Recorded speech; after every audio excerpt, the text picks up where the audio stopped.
Liz, long time no see. This is your old friend Malaya. Have you been doing all right? What? I'm very sorry to have to ask this, but who is this again?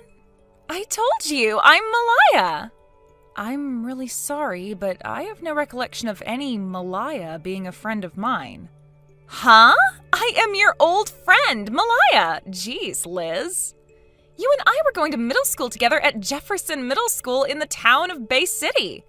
And we lived close to one another in that apartment complex. And then we met again at community college, right? What? Hold on. I always lived in a house with my family, and then I never went to community college or anything because right after high school I went to work. Huh? Also, my name isn't Liz. Oh? Did you change your name or something? No, I did not. What I'm saying is that my name isn't Liz whatsoever. What the heck? Come on now, I already know the reason why you're telling me your name is not Liz anymore. You can stop trying to hide your true feelings from me. I have no idea what you're talking about, though. Then tell me, what's your actual name? You don't have to know what my name is. I don't feel comfortable telling you now. Then I'm going to continue calling you Liz, because that's who you are. Ugh. My name is Riley. That's my name. Really? I know that's not your actual name, because your real name has always been Liz. Now, stop trying to hide from me and let's chat. What? I'm not trying to hide from you because I don't even know who you are. Yeah. I'm tired of going on about that stuff, so let's just get to the juicy topic. Juicy topic? I'm taking your husband from you. Excuse me? My husband? Recently, I came back to Bay City, all right? I learned about that really rich son of that family, the Rochesters, Mike. And I was thinking that it was so mean of you to be able to have a man like that all to yourself when I have nothing. So I went and stole him from you while I've been in town. Bay City is in Michigan, right? Well, I don't live in Michigan anymore. And when I was living there, I wasn't living in Bay City or even close to that town. I happen to be single still, so there's no way I've had a rich boyfriend or husband like the one you're going on about right now. I can see that you're confusing me with someone else, but haven't noticed any of that yet. Listen here, Liz. My name is not Liz. I'm Riley. I get you wanting to run away from the reality that your old friend has gone and stolen your husband from you, as the truth must hurt you a lot. But this is something you will never be able to look away from. So listen to me right now. You have the wrong person. How about you listen to everything I'm telling you? This is just like all those dreams I've had, stealing your husband from you and becoming rich myself. Now I'll be able to pay off that $50,000 of debt that I'm in and live in that giant mansion of his. You said your name is Malaya, right? What do you want now, you big loser? Let me tell you this one last time. I am single right now, so who the hell are you and what are you talking about? What? I have no idea who this Malaya is and have never met anyone with that name before in my life. And also, my name is Riley. R-I-L-E-Y. Riley. My name is not Liz or Elizabeth. Now cut all of that BS and stop texting me about whatever crap you're doing. What? You just never know when to give up, do you? So that's why, Liz? My name is Riley. Screw off. Oh, come on now. Anyhow, Mike is all over me now, and he'll be letting me live with him in his mansion and with all of his money from now on. Get that divorce from him soon, please.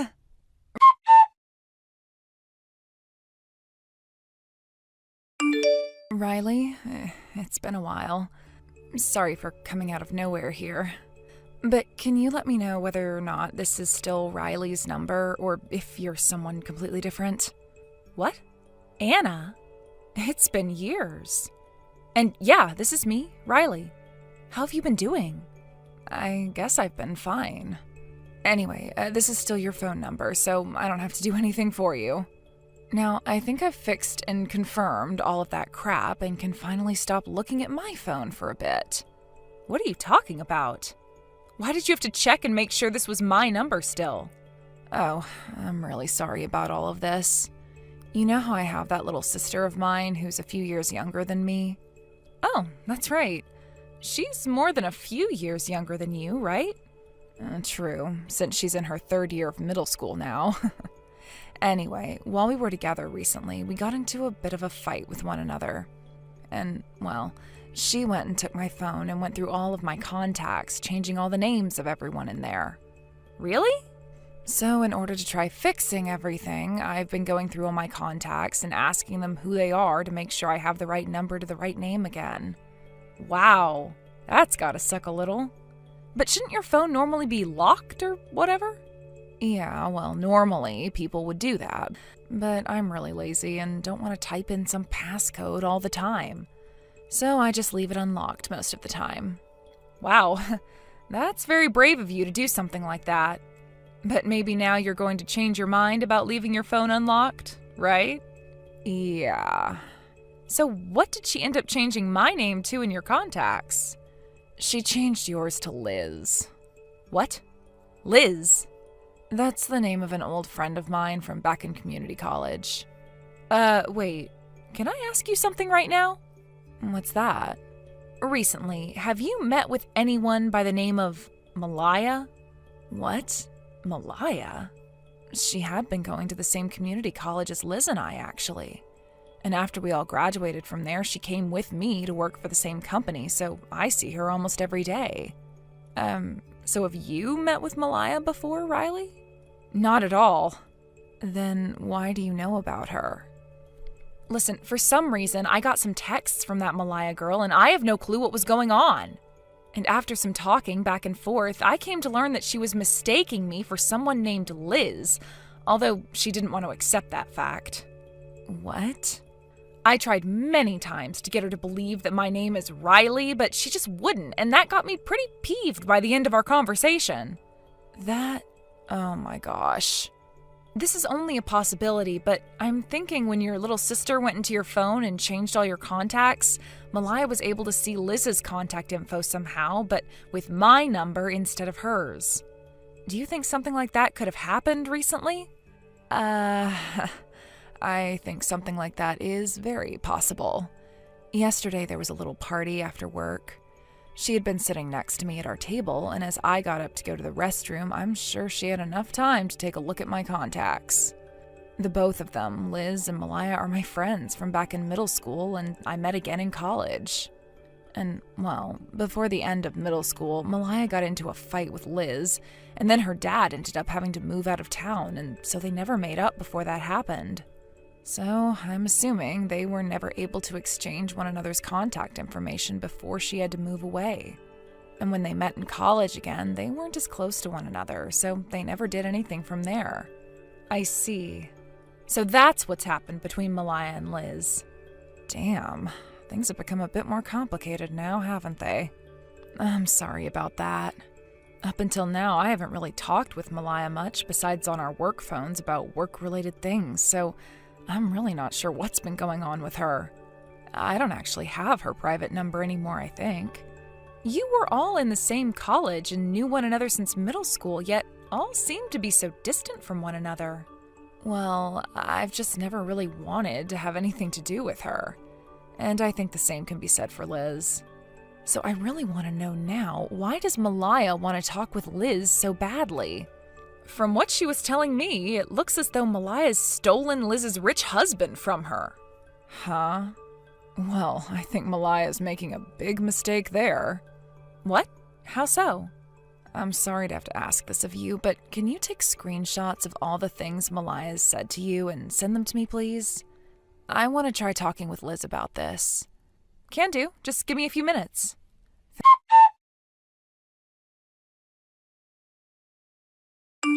Thanks for all the screenshots. Damn. This is all just horrible to read through. I can't even be bothered with some of it. And wait, Malaya's in $50,000 worth of debt now? Well, she did mention that, didn't she? You can tell by how fast she was bringing everything up to me that she gave zero craps about me not being Liz. Well, I can see how things got this bad for her, though.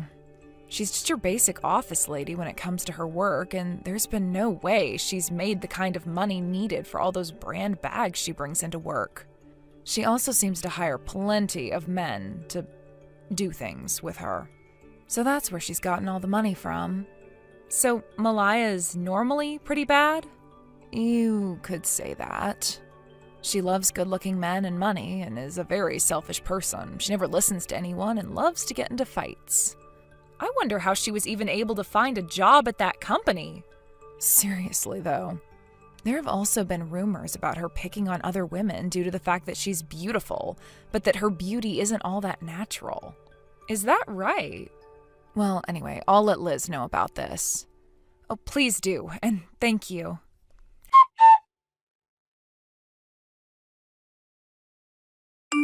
Hey, Liz! I was wondering why you were taking so long to get that divorce, and now I'm being asked to pay a settlement? I told you to hurry up and get that divorce. As long as I'm able to become Mike's wife, then I won't have to care about that settlement because he'll be able to pay it all off for me. Long time no see, Malaya. I have told you this so many times now, but my name is not Liz. My name is Riley. Have you heard from your coworker and old friend Anna about the fact that her and her little sister got into a fight and her little sister went and changed all the contacts around in her phone? What?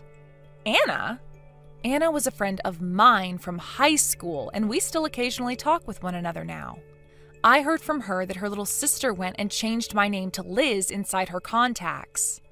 So I really do think you mistook me for Liz because of that change in her phone. What? So then, this really does mean that you're not Liz? That's right, I'm not her. What? Are you serious right now? Well then, I guess the only option I have left now is to go right to that mansion of Mike's and ask Liz in person to divorce him and get out of there. I know you're not going to want to hear this from me. What? That mansion just so happens to be Liz's mansion. Huh? Why do you say that? It sounds like ever since Liz graduated from college, she's started her own company and has been doing very well recently. She married Mike around the same time she started her company. And at that time, Mike's father's company ended up going under, and so Mike wasn't able to get anything from his family. So at that time, Liz stepped in since she was financially stable and paid off the mansion they moved into, since he wasn't going to be able to do so. Wait. Liz went and paid for that mansion then? That means that the owner of that place is Liz, and that if her and Mike get that divorce, she'll be the one getting to keep the house. What? You're kidding me. Also, because of the fact that Mike no longer has a company coming to him, he is currently without a job, and the company will be renamed and taken over by someone else who bought it. Huh? Well, I shouldn't say jobless. Rather, he's just going to be working for his uncle's company as a base-level employee now. A base-level employee? Because of that current situation he's in, I hear that it's been Mike asking Liz not to divorce him, as he's in no shape to be kicked out of her mansion. What the heck? But he's getting divorced by Liz and will have to pay her a settlement while also being kicked out of that place. What? Liz heard about all of this going on from Anna after I went and talked with her about what you'd said to me. You're lying, right?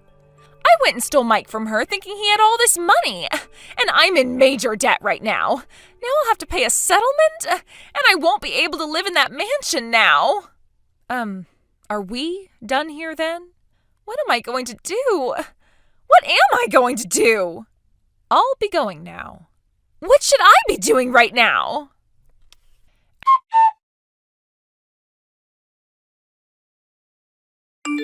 After all the crap that Malaya girl was talking to me, saying she had stolen my husband even though I'm single, and not even recognizing that I'm not Liz, it took but just one day for her antics to be shut down.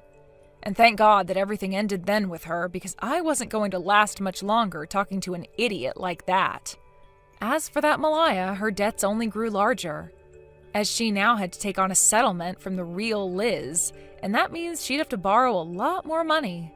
In the divorce, Mike learned that Malaya only really wanted him as her ATM, and so he moved away from everyone in an attempt to escape from her because she would not stop asking him for help. Liz also made some major changes with the divorce, as she went and sold the mansion she was living in, as it was too big for her anyway to be living in on her own.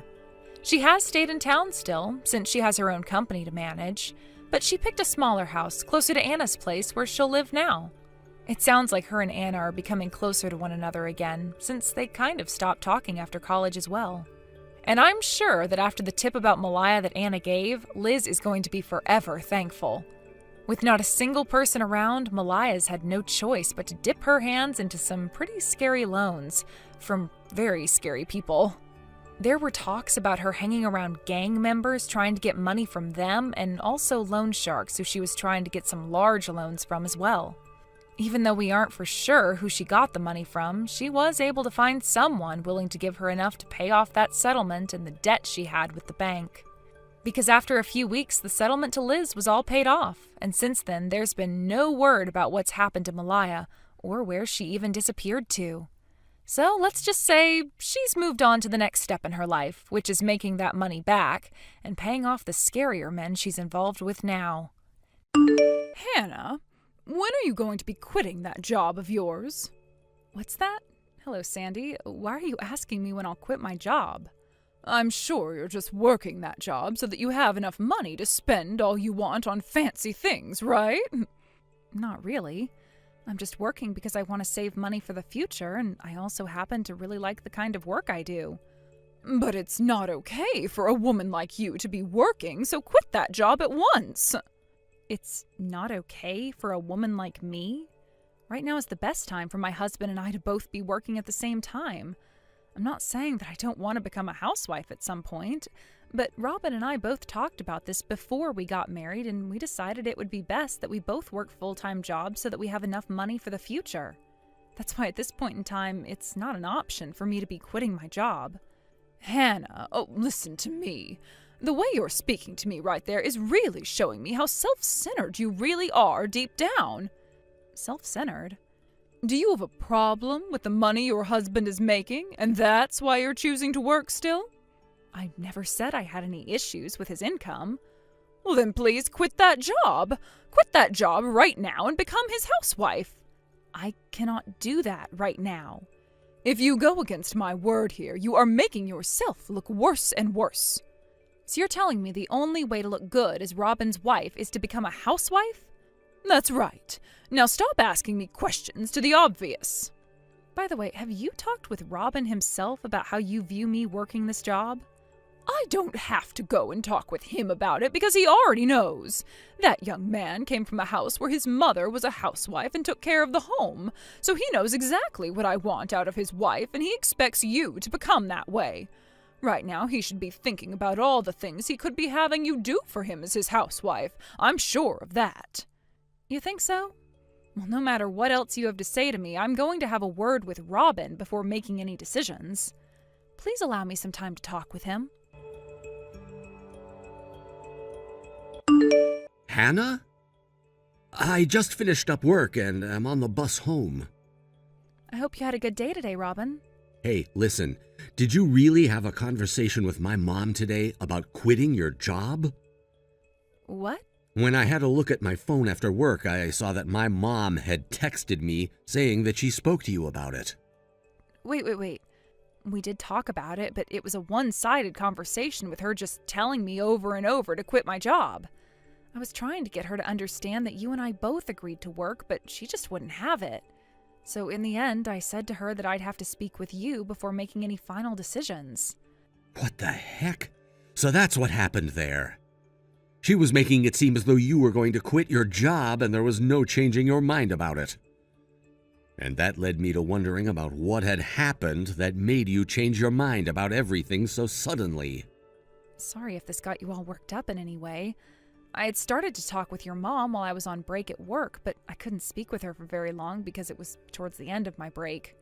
So I was going to have a word with you at home first and then get back in touch again with her to talk.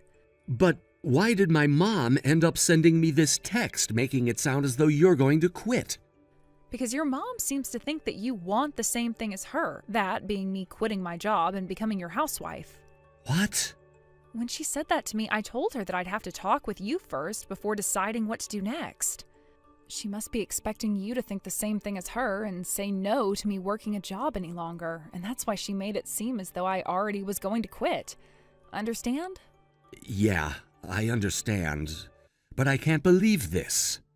Can you show me those texts from her later on? If it seems things aren't going to get any better, I'm going to have to get my dad involved and have him take care of my mom. Do you feel as though your mom is more serious about this than I thought? That depends on what she's said to you. If I have the chance, I want my dad to take a look at those texts from her as well. Your dad as well? Recently, my dad has seemed pretty worried about something. I still haven't really talked with him about anything, but the last time I was over at my parents' house, he had this expression on his face like he had something he wanted to tell me. I see. I'll have all these messages from her printed out so that you can take them over to your dad. Thank you, Hannah. That would help me out a lot. Hannah? I had a talk with my dad. Hey, Robin, how did that talk go? This is what my dad had to say about the whole you and I both working jobs while being husband and wife thing. He says that the only reason why my mom would be so against it is because when she married my dad, she was very young and never had a chance to start working. She kind of forced his hand in letting her become a housewife, but that was only possible because he received a promotion around that time and made decent money. Had my dad been closer to my mom's age when getting married, she most definitely would have been working a job as well. Now that you mention it, your mom never really worked anywhere before she became a housewife, right? That's what it sounds like. I've even heard that she never worked a part-time job before. I see.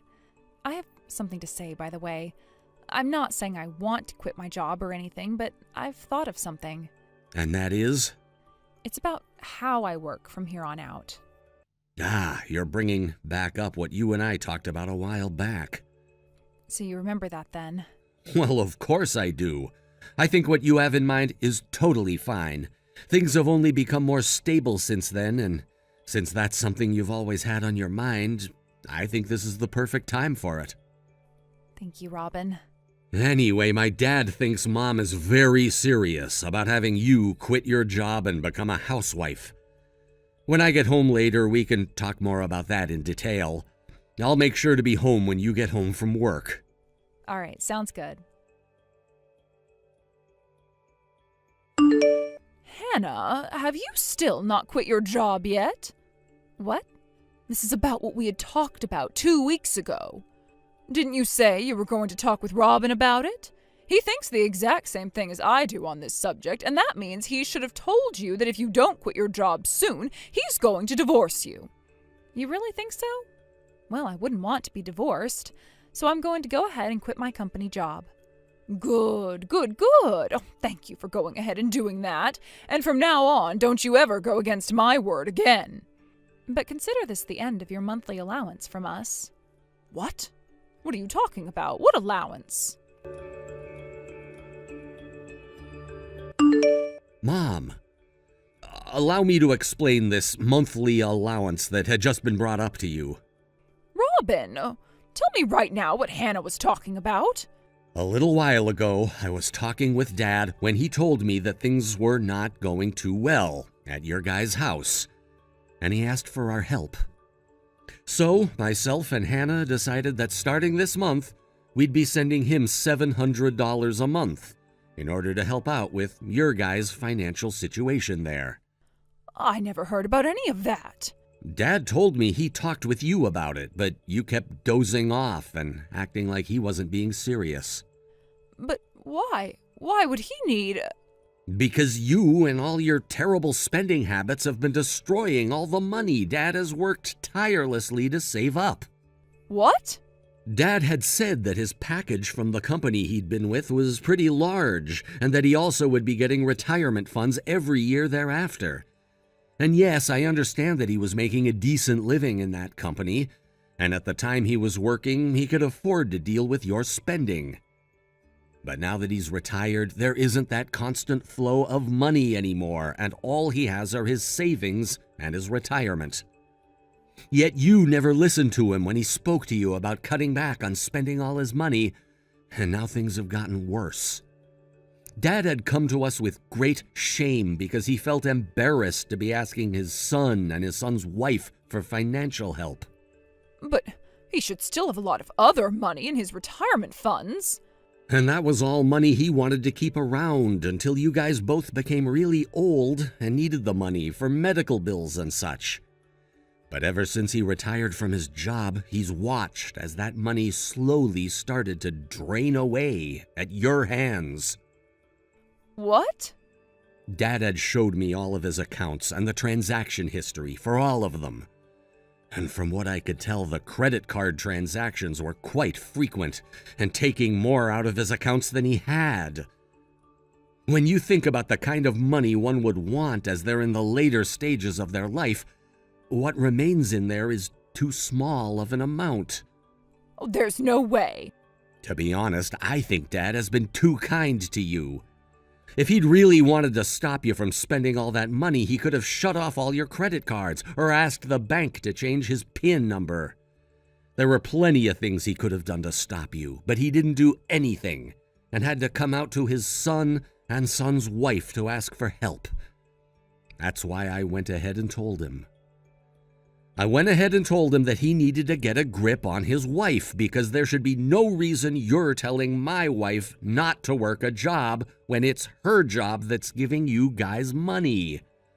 With just my income alone, Hannah and I would be living on the edge, just barely having enough to play with. But if I had to start sending you guys $700 as well, I wouldn't be able to support myself and Hannah anymore. And I'm not kidding when I say that either, because we wouldn't only not be able to save any money on my income then, but we literally would not be able to buy food or pay all the house's bills. Do you understand what I'm saying, Mom? Because I had to go and tell Dad that already. What? When I said that to him, he was shocked. He had no idea that you were trying to get Hannah to quit her job that badly. Then I went and showed him all the messages you were sending to Hannah a while back. What? You went and showed him all those messages? Yes, and even the messages you were sending her just a second ago. Wait, does that mean he's with you right now? Yup.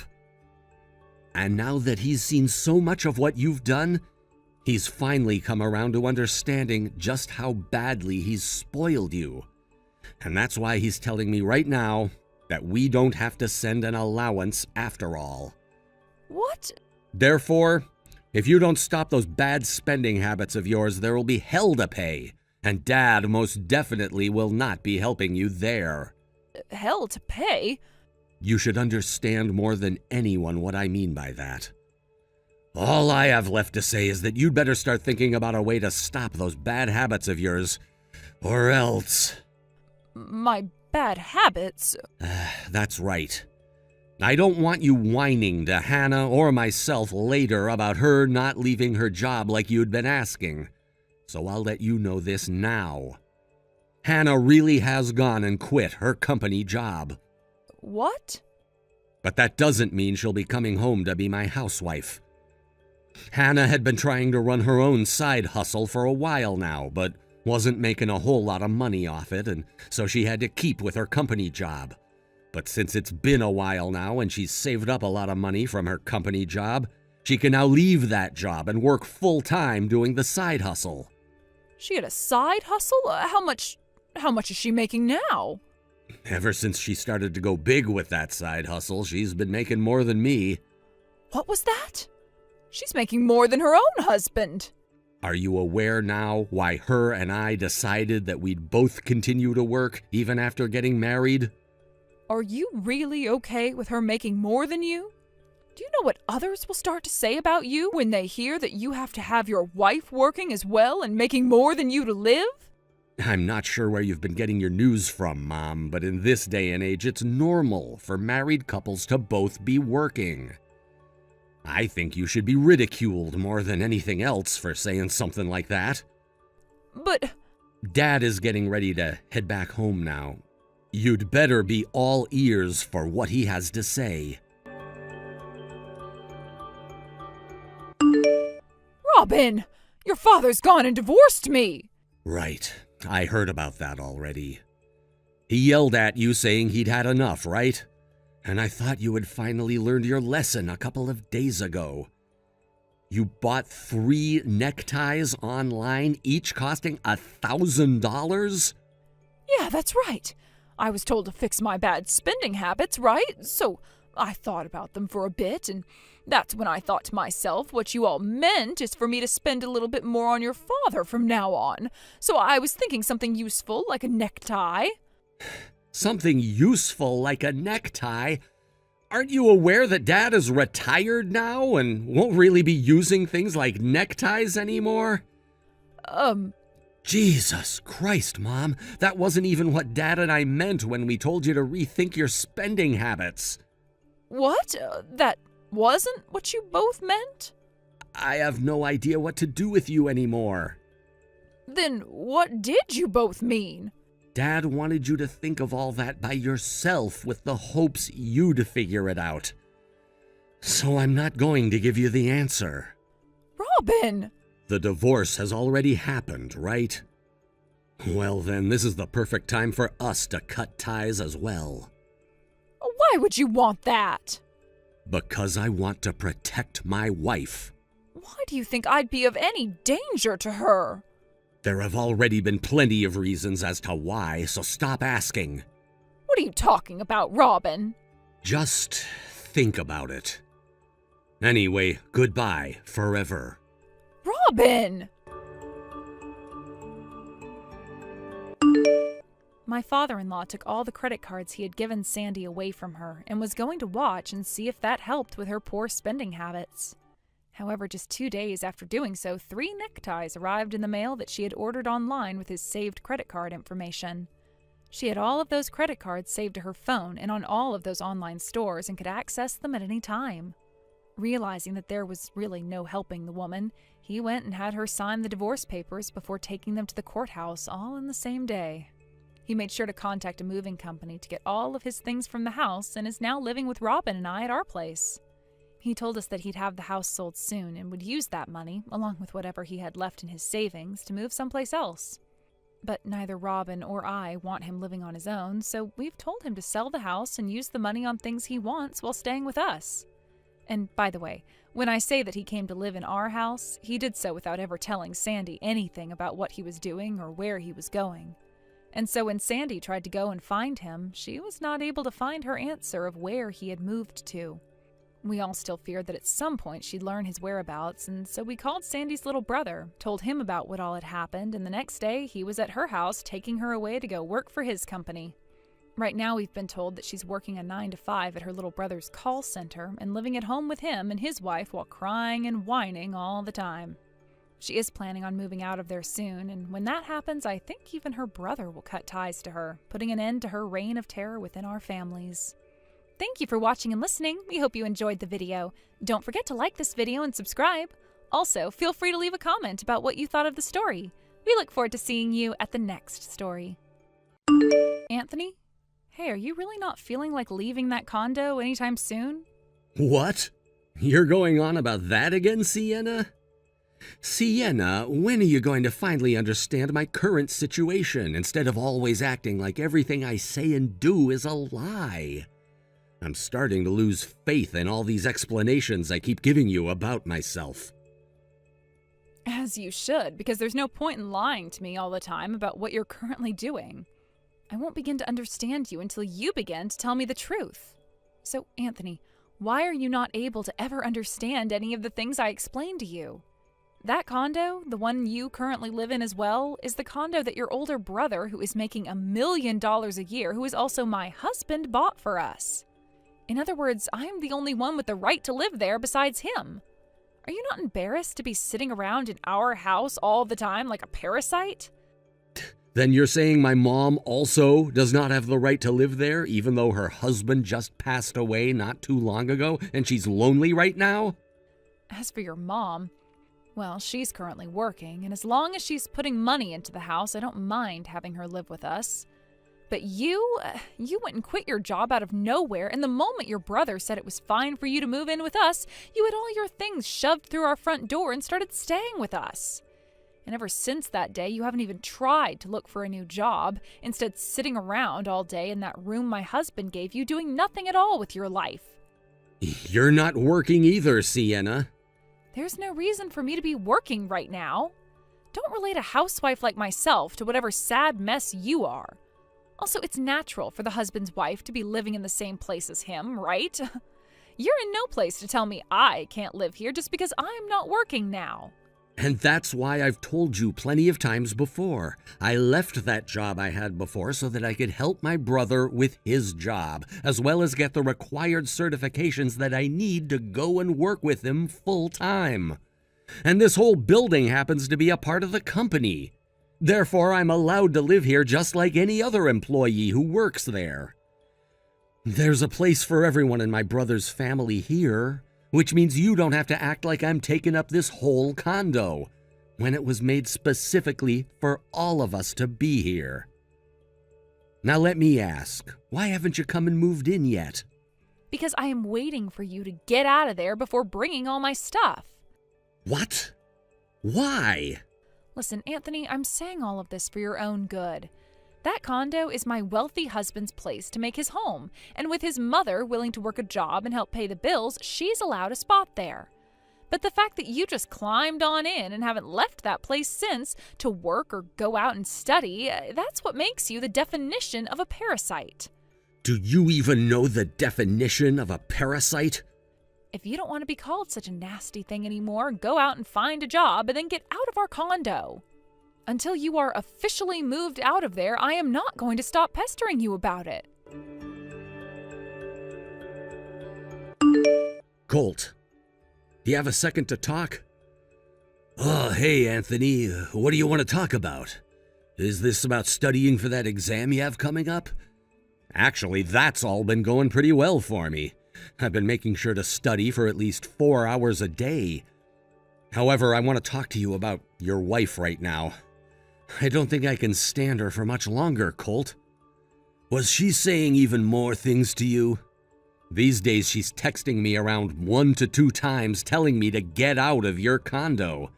Then she'll go on about how I'm doing nothing at all with my life and won't even listen to my explanations about why she is wrong. I've told her before that this whole building is a part of the company, which means that I'm allowed to live here since I'm technically working with you.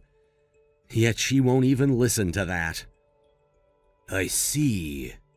I'm sorry for saying this to you all the time. I'm sure she's far more trouble around you than she is around me. No, I'm sorry that you're having to continue putting up with her when you've done nothing to deserve that kind of treatment. Today I accidentally told her that she does have a room here with you and that she doesn't have to keep whining about me taking up her space. Was that too soon of me? No, that's fine. You can tell her it's okay to come now. If she really were to move out right now, I wouldn't be bothered by it because my room is already set up completely, so she can come sleep with me and then work on setting up her hobby room during her free time. Oh, that's a good point. Thank goodness. I really am sorry, though, for all the trouble she's causing you. I was really hoping that things would go a little more smoothly so that we could all be happy and not have to fight. I don't think she even understands that part of the reason why things have been taking so long with moving into the condo is because we have to renovate a lot of things still. I really want that office for you and I completed soon, but that's not stopping her from moving in, and neither are you. I wish you would just be a little bit more open-minded.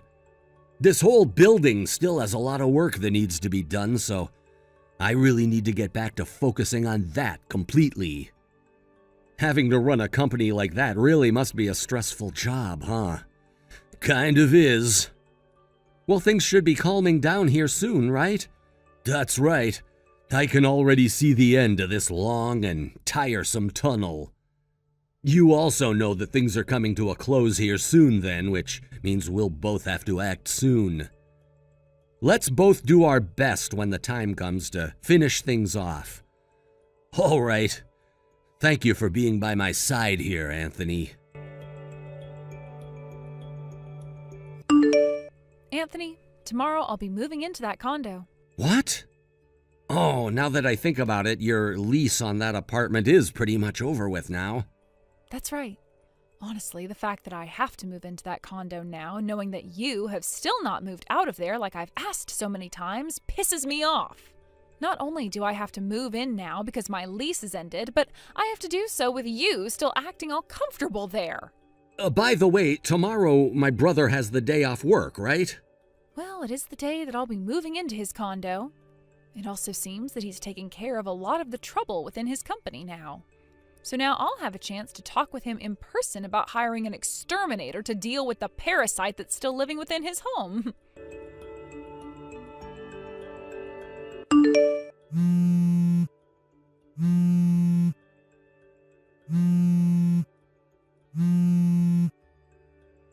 Hey, Anthony! Oh, hey, Sienna. You should be in the middle of moving in, correct? What's happened that has you calling me so many times like that? Have you gone and told my husband something that's not true? What? I'm very sorry, but I really don't have any idea what you're trying to assume that I've done. I do not like riding in cars very much as it makes me feel very sick. So I took some medicine to make me fall asleep for the ride over to the condo and wasn't awake the whole entire time. I was just told that we had arrived, so I opened my eyes. This place, this isn't the condo I was told about. This is Brandon's family's house. Brandon? Ah, you're talking about the man you've been cheating on my brother with. Wait, what? So what you're trying to say right now is this. After having sent all of your things out of the old apartment with the moving company, you and my brother got into his car and rode in it all the way there. And to your surprise, the place you were going wasn't this condo, but to your secret boyfriend's house, right? So you know all about this already? What the hell is up with you, Anthony? And what the hell is going on here? I'm only telling you the things I've been told by my brother about you. What? Originally, Colt had only sent the remainder of his things to this condo in those moving trucks because he already knew what was going on with you and that Brandon guy. But when I showed him all the things you had been saying to me about being a parasite and not working a job, he knew you had no right to speak about that. Especially when you're nothing but a stranger to us. What? What do you mean, a stranger? Why would he be calling his own wife a stranger now? Sienna! Colt. You just learned that I'd known about you cheating on me, yet you still have the nerve to call yourself my wife? Things aren't what you think, Colt. That man, Brandon, he's nothing more than a friend of mine, and we haven't done anything together. I have a whole lot of evidence that points to you lying right now. What? I can see you don't know what's been going on still. But Brandon just so happened to be Anthony's old co-worker. Huh? And all this started when my brother noticed you and him coming out of a hotel together while he was on his way home from the office. He was very troubled by what he has seen, but took the chance to tell me what he saw. Hearing that from him, I called a detective to have him take a deeper look into you. You've been using a detective now? After a few weeks of having him look into you and the man you've been with, he found out that you have both been a thing since before we got married. And the only reason you ever ended up marrying me in the first place is because you both knew I've been running my own company, and that you could use me as your ATM. The main reason why you wanted my money so badly was because you needed me to help you pay off all that debt you'd been in. Then when you found out about the condo I'd bought, you intended on using that as a place to make love to Brandon until my mom and I were fully moved into it. But that's when you ran into my brother living there, and without even caring about his explanation that he's working for me and studying, started calling him a parasite in hopes of getting him to leave. What the heck? Why did you both find out about this? This is all because of your little brother. I knew he was trouble the moment I ran into him. What are you talking about? This is all because of you and your boyfriend you've been keeping behind my back. Don't even try pushing the blame onto my little brother now. All right, okay. I'll break up with Brandon now if you want. Huh? Well, to be completely honest with you, I don't care about all the debt that he's gotten himself into.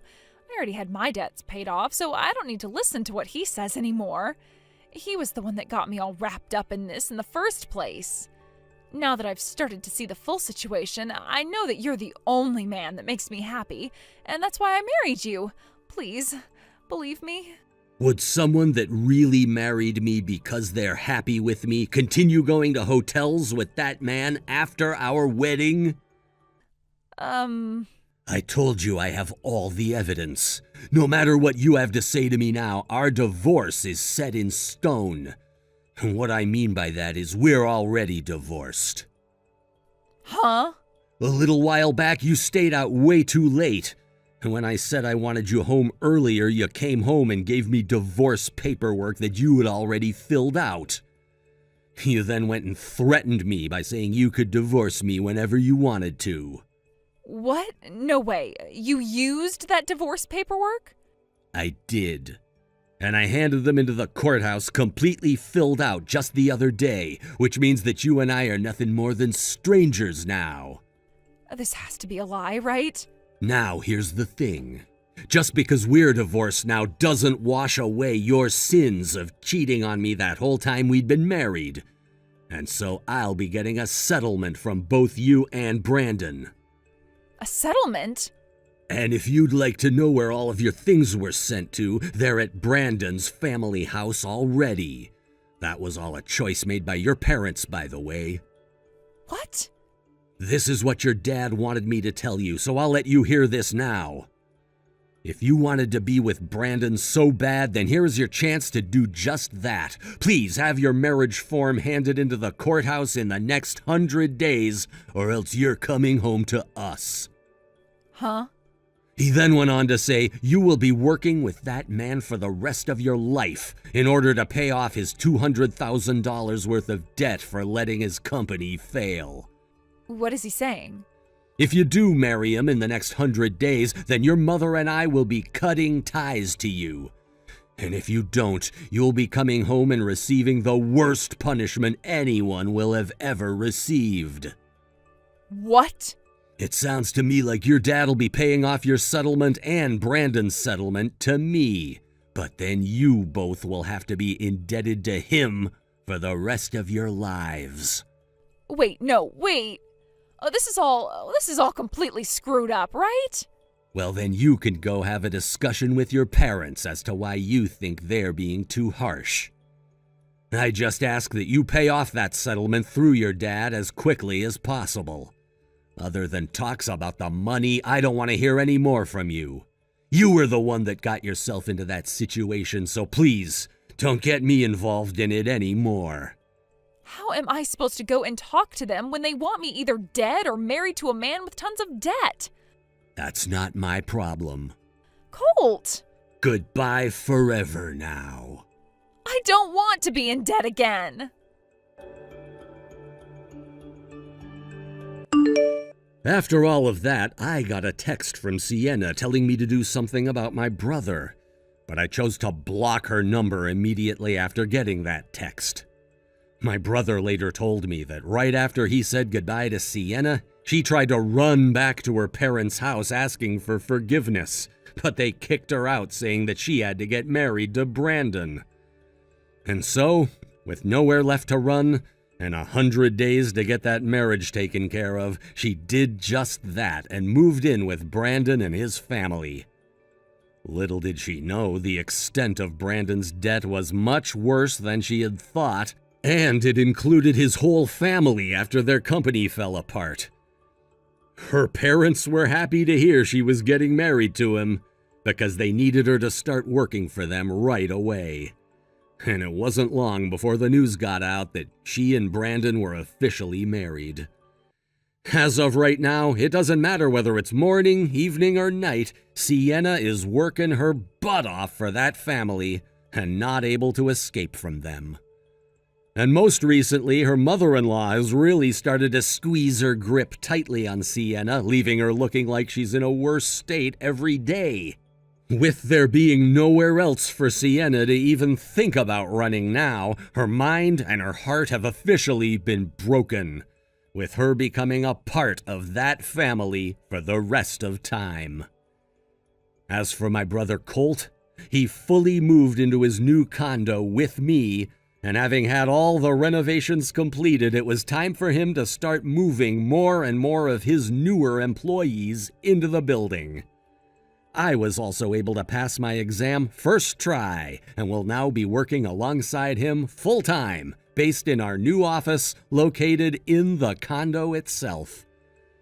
Of course, we'll both have to go into the actual office every week, but it sure does feel good to finally have this new job with my brother and to not have that money-sucking parasite attached to my brother anymore. Thank you for watching and listening. We hope you enjoyed this video. Don't forget to like this video and subscribe. Also, feel free to leave a comment about what you thought of the story. We look forward to seeing you at the next story. Andrea, hello. Oh, hello, Vivi. It's rare for me to ever get any kind of text from you these days. Well, I just have something I'd like to ask you is all. Something you'd like to ask me? It's pretty rare of you to ask me of anything as well, Vivi. So, what could it be? As it turns out, Michael will be having to go to work closer to the town you're living in after he took a job transfer for his company. What? Is that right? So, since he'll have to be working so close to you and your husband now, we're going to move in with the both of you. Please and thank you. Huh? You're both moving in with us? What? Wait. This is only the first time that I'm hearing about this. When exactly are you both planning on moving out to our house? Please tell me this won't be for at least another month. What? We're coming over there today. Today?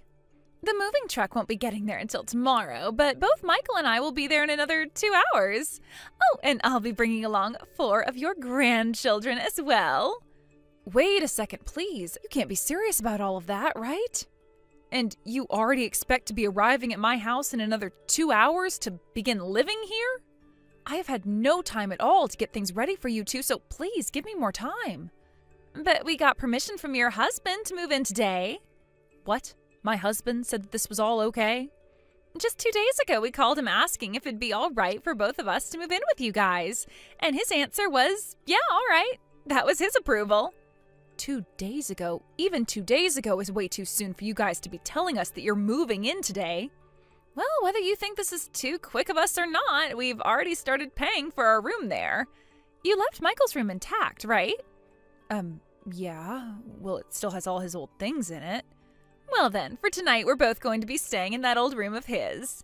And if you started to work on getting a room ready for the kids, then I think it should be all right for them by the time we get there. So this means there will be 6 more people moving into our house now? There was no warning at all about this, and yet you're already on your way here? Your guys' house has 2 stories and 5 bedrooms in it, plus the detached garage with the attic, which can count as a 6th room. I don't think there will be any problems at all with that kind of space for us. Come on now, Vivi. Would you let me have a word with my son first about this?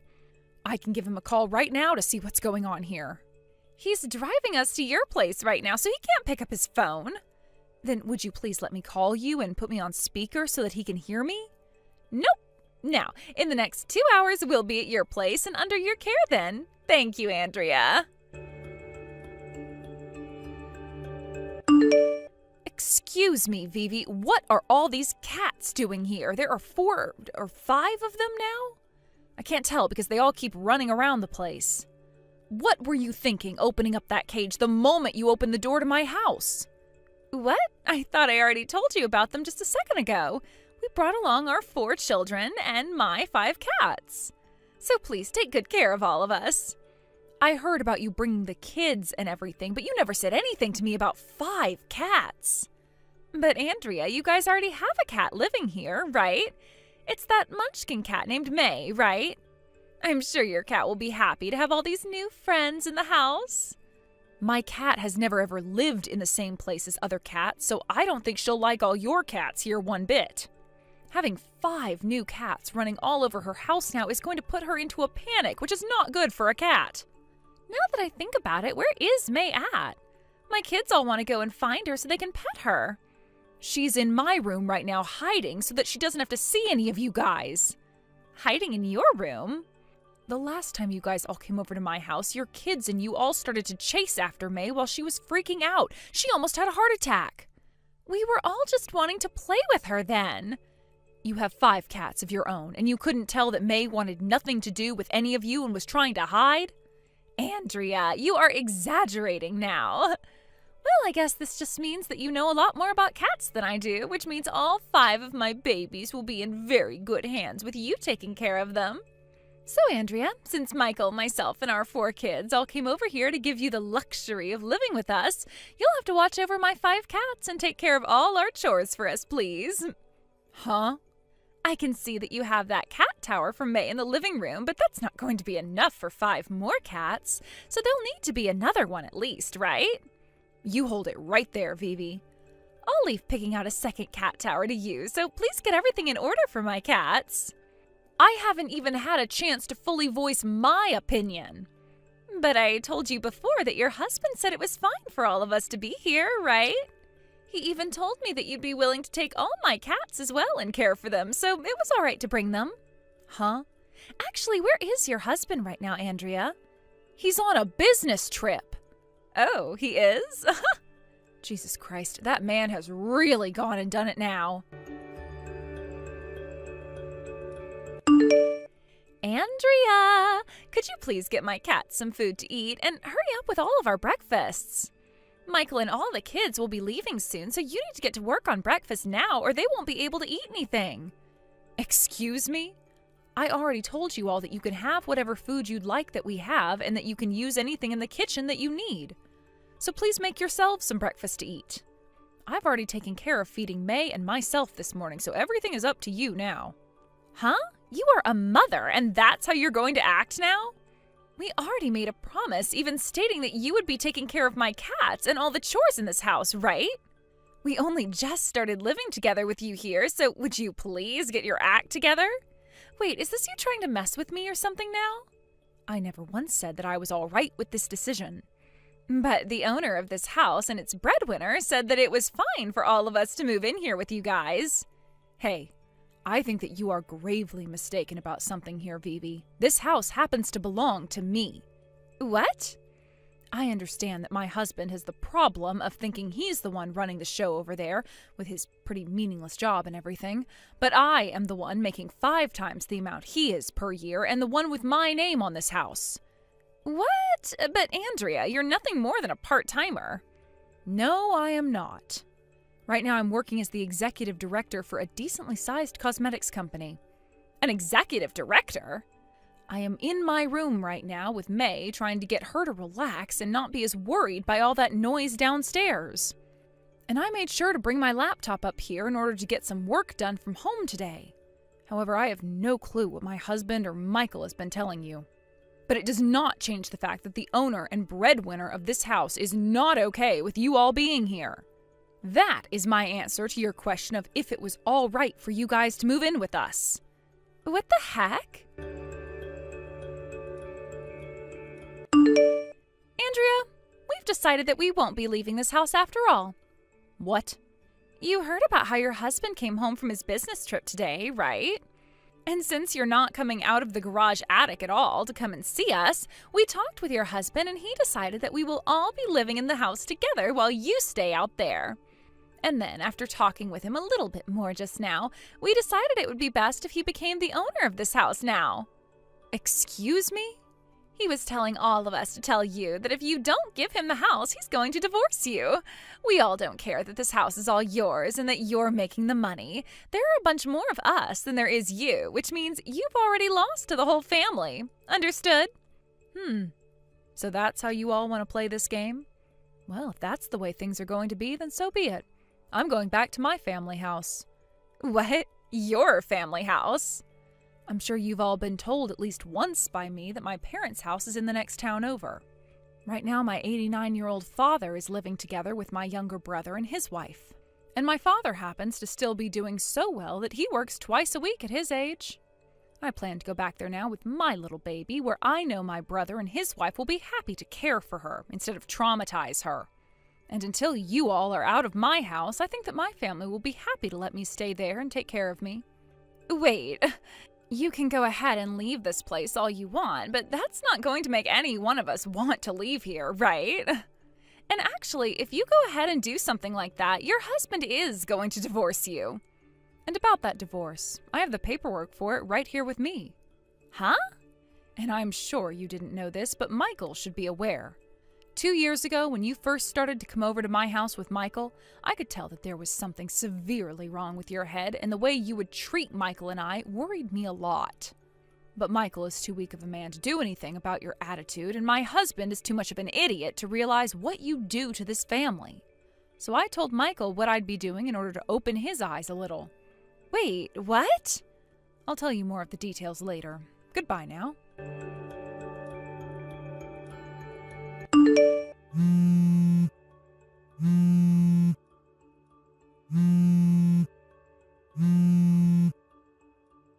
Andrea, what the heck?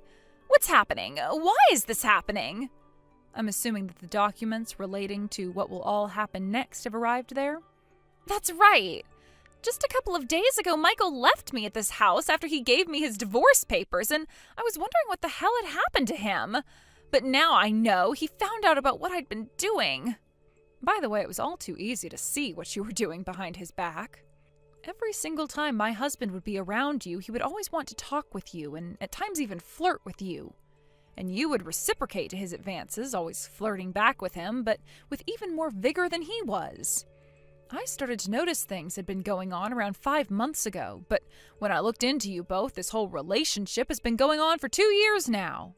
And after you had come into my home and started to live with us, you would always wait for my husband to be home and use the time before my son got home to take your relationship to the next level. You know about all of that as well? I really wondered what it was about that 60-year-old man who was already married to me that got you going. But now I'm well aware of what you've been after with him. You've been wanting my large 5-bedroom house with the open yard and large garage, correct? What? You'd been thinking from the start that this house was all his. And in your attempt to get me to leave that house, you moved in with not only my son and your kids, but those 5 cats after only having just warned me you'd be coming. And then you released your cats all over my house, asked me to take care of them and all the chores for you, and even started to tell me to give my house to my husband once you found out I'm the owner. Well, if you thought that was going to be enough to get me to give up the house and leave you all alone, you must have forgotten that I am also the breadwinner, and that I have control of the whole situation still. So, you knew about my plan all along, then? Now, since you've informed me that the document filled with all the papers that had been sent to you made it, let's talk about them. What? Vivi, I'm going to get a settlement from both you and my husband for having had that long affair. Wait a second, I'm going to break up with your husband now, and you can also see Michael, right? If he really is going to divorce me, I'm going to have to pay him for all 4 of those kids and child support. Well, those 4 are going with you, right? Michael said he no longer wants to have custody of them now, and considering what you've done to him, he doesn't need to take care of them anymore.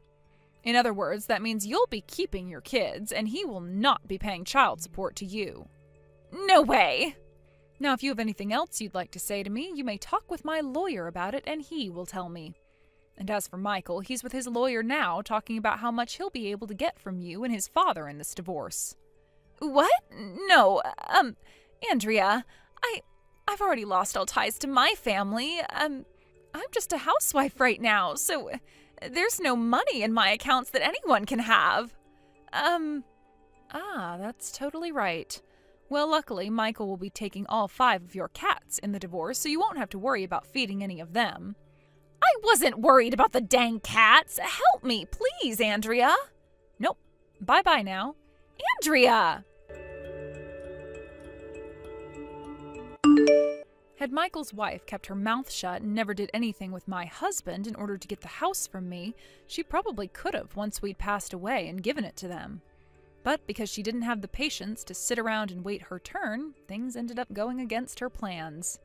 After both my husband and I, and Michael and Vivi, had our divorces, Vivi and my ex ended up getting married because she still believed that he had money and would be able to pay off all their settlements. However, him having enough money to pay off that much was not true. And things only took a turn for the worse when Vivi was told by the city that she could not get married to her ex-father-in-law at that time. So in the end, those two decided to break things off and split up.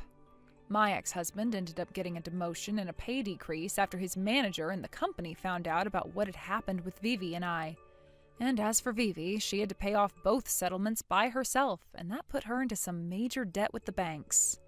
There was also worry from the court about her 4 children, and it was decided that all 4 of them would need to be placed in a foster home. And the only way she could get them back is by proving she could make enough money to support them all. And so as of right now, she's working 3 different jobs all at the same time, looking as though she hasn't slept in months, trying to do everything she can to pay off that debt and get all 4 of her kids back. Thank you for watching and listening. We hope you enjoyed the video. Don't forget to like this video and subscribe. Also, feel free to leave a comment about what you thought of the story. We look forward to seeing you at the next story. Thank you for watching. Please subscribe and hit the like button. See you next time.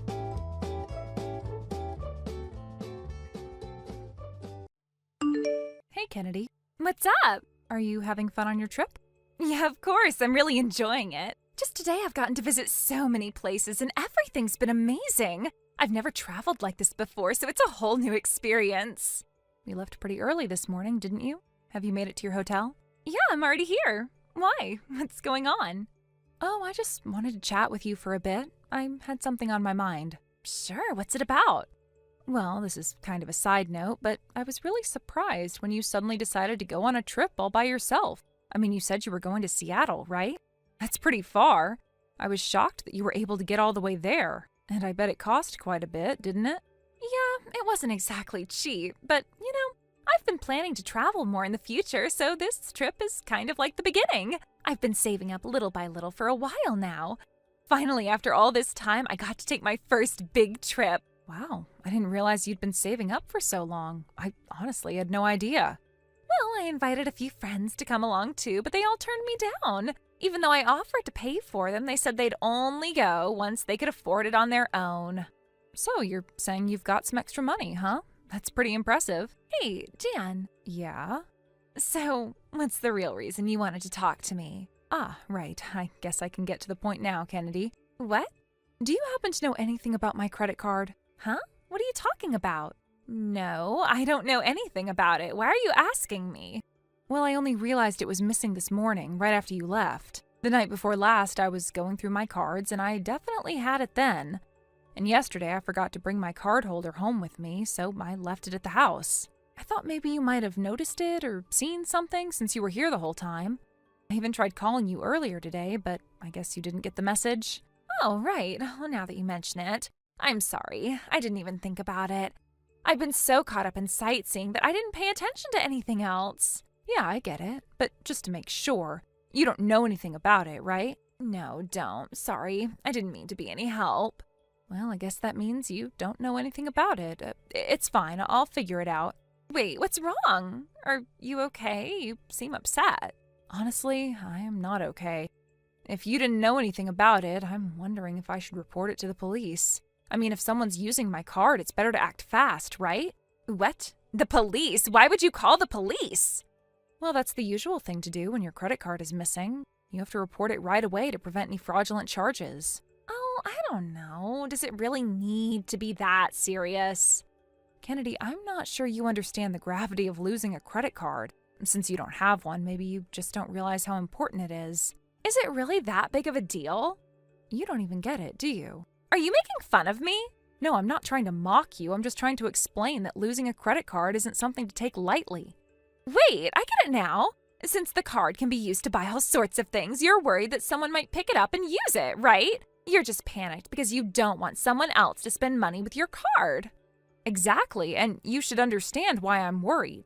If someone uses the card without permission, it's a huge problem. Wait a second, though. Are you sure you understand how credit cards actually work? What? Of course I know how they work. No, a credit card isn't just something you can use like cash. It's a way to buy things now and pay for them later.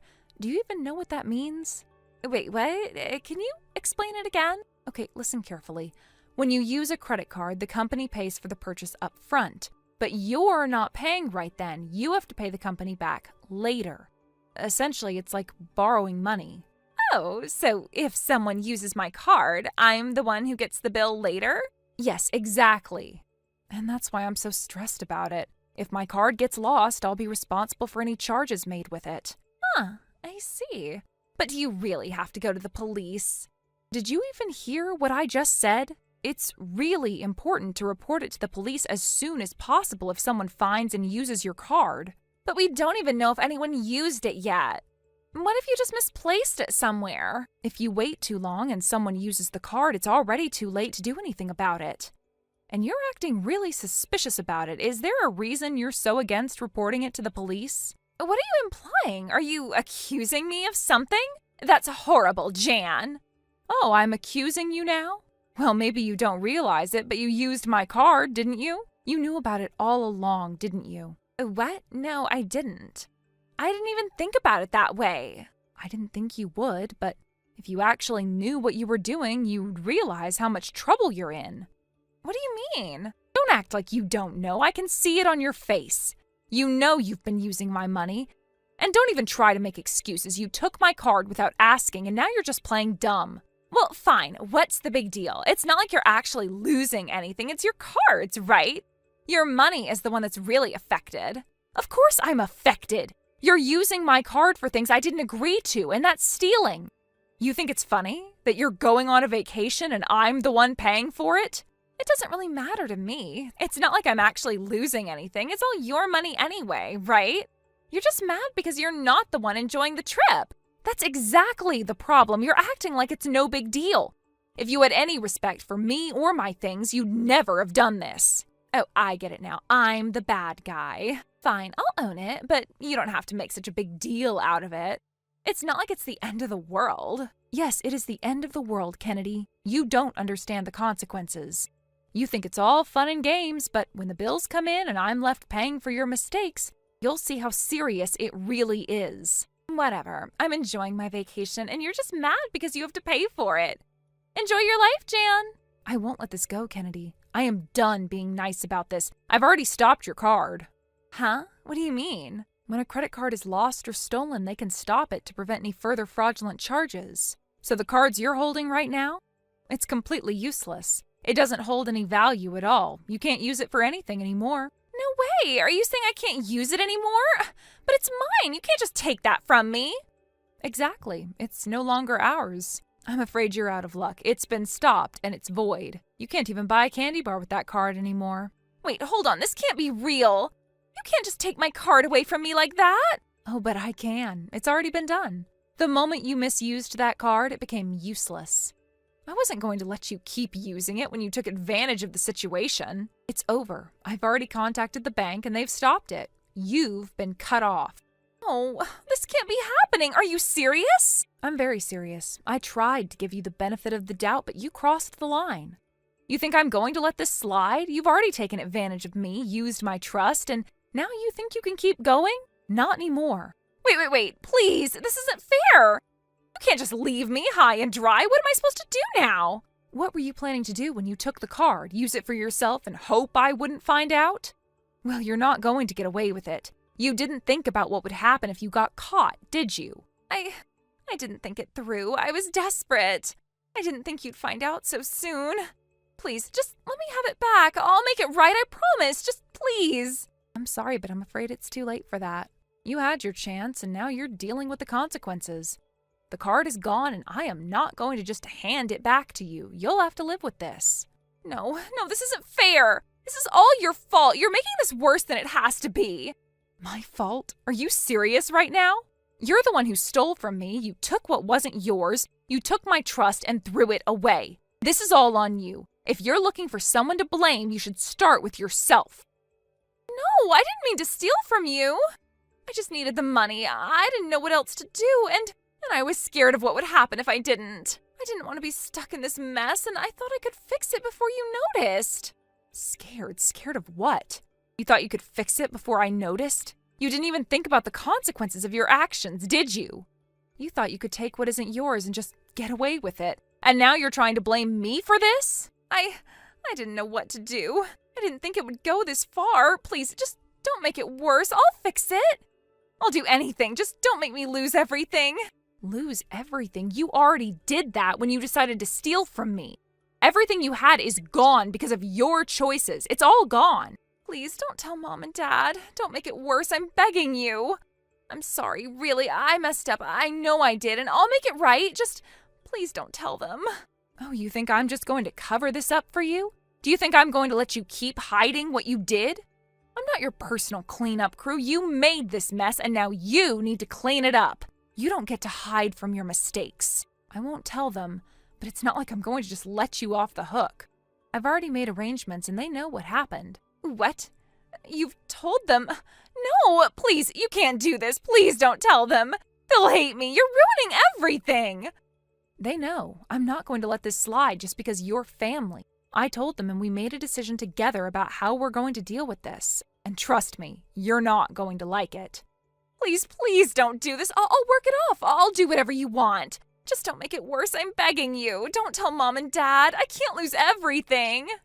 I already told them and the decision is made. There's no going back now, and I'm not going to let you get away with this. You're going to have to face the consequences whether you like it or not. Wait. You can't do this to me. I'm your family. You can't just leave me hanging like this. I made a mistake, but that doesn't mean I deserve to lose everything. Don't you care about me at all? I care about you, but this isn't about that. This is about what you did. You made a choice, and now you have to face it. Don't you get it? This isn't about family. It's about what's right and wrong. And what you did was wrong. I'm not going to protect you from the consequences. What am I supposed to do now? You've taken everything from me. What am I supposed to do without the card, without the money? I'm stuck here. You're going to figure it out just like everyone else does when they screw up. You don't get to hide behind your mistakes and think that everything will just magically work out. You have to face it. You have to take responsibility. I can't do this. I can't handle it. You don't understand. This is too much for me. I can't take it. You can, you will, you have to. This is the reality now. You can either face it or you can keep running from it. But either way, it's not going away. So what now? What happens to me? What do I do? I can't go back, not after everything. Well, you have two options. You can either continue down this path to try to avoid your responsibilities and end up losing everything, or you can face what you've done, take accountability for it, and try to make things right. But how am I supposed to fix this? I can't even pay for anything now. I'm stuck here without money, without a way out. You're not completely stuck. I've already talked to Mom and Dad, and we made arrangements for you. You're going to have to work hard, but you'll be able to pay for things in the end. It's going to take time, but that's the price you pay for your actions. I don't know if I can do this. I don't know if I'm strong enough for all of this. You are. You have no choice. But I'll be there to help you through it. This isn't going to be easy, but you can get through it. You just need to stop running and start facing the reality of what you did.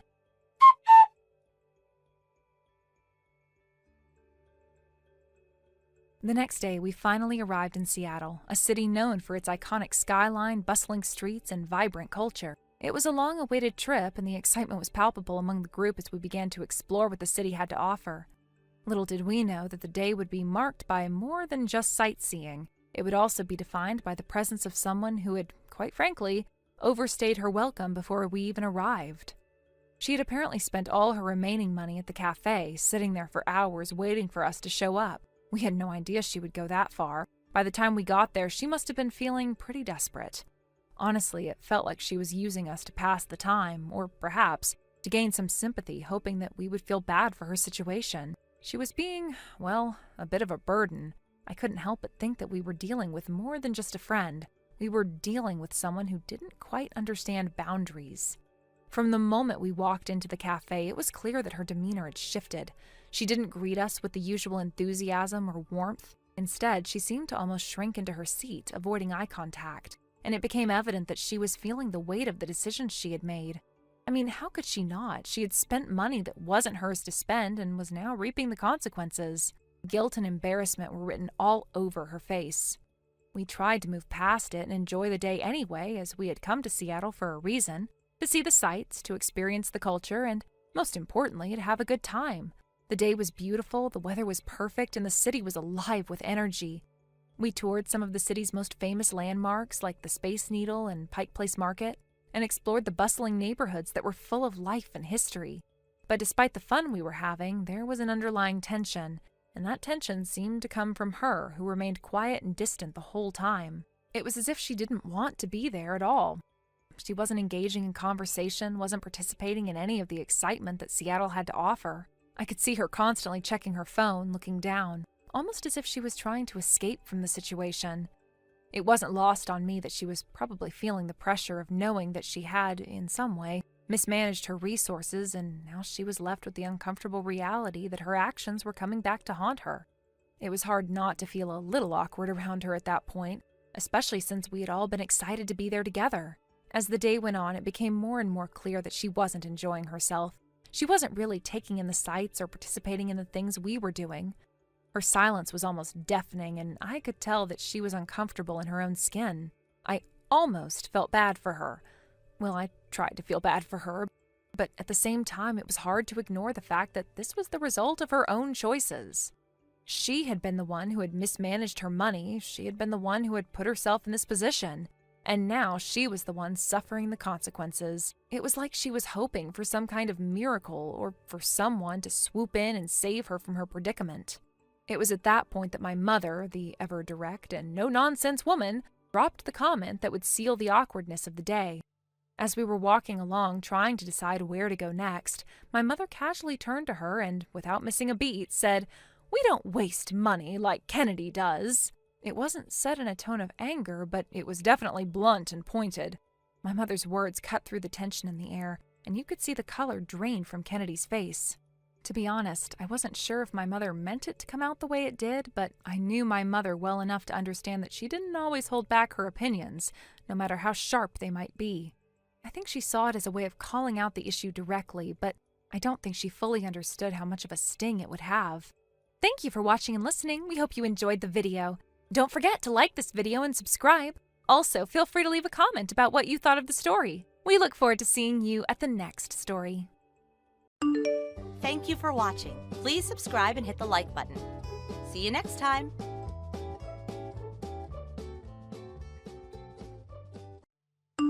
Hey, Clay. Wow, it's been forever since we've talked, huh? How's Sally doing? What grade is she in now? Does she have a boyfriend?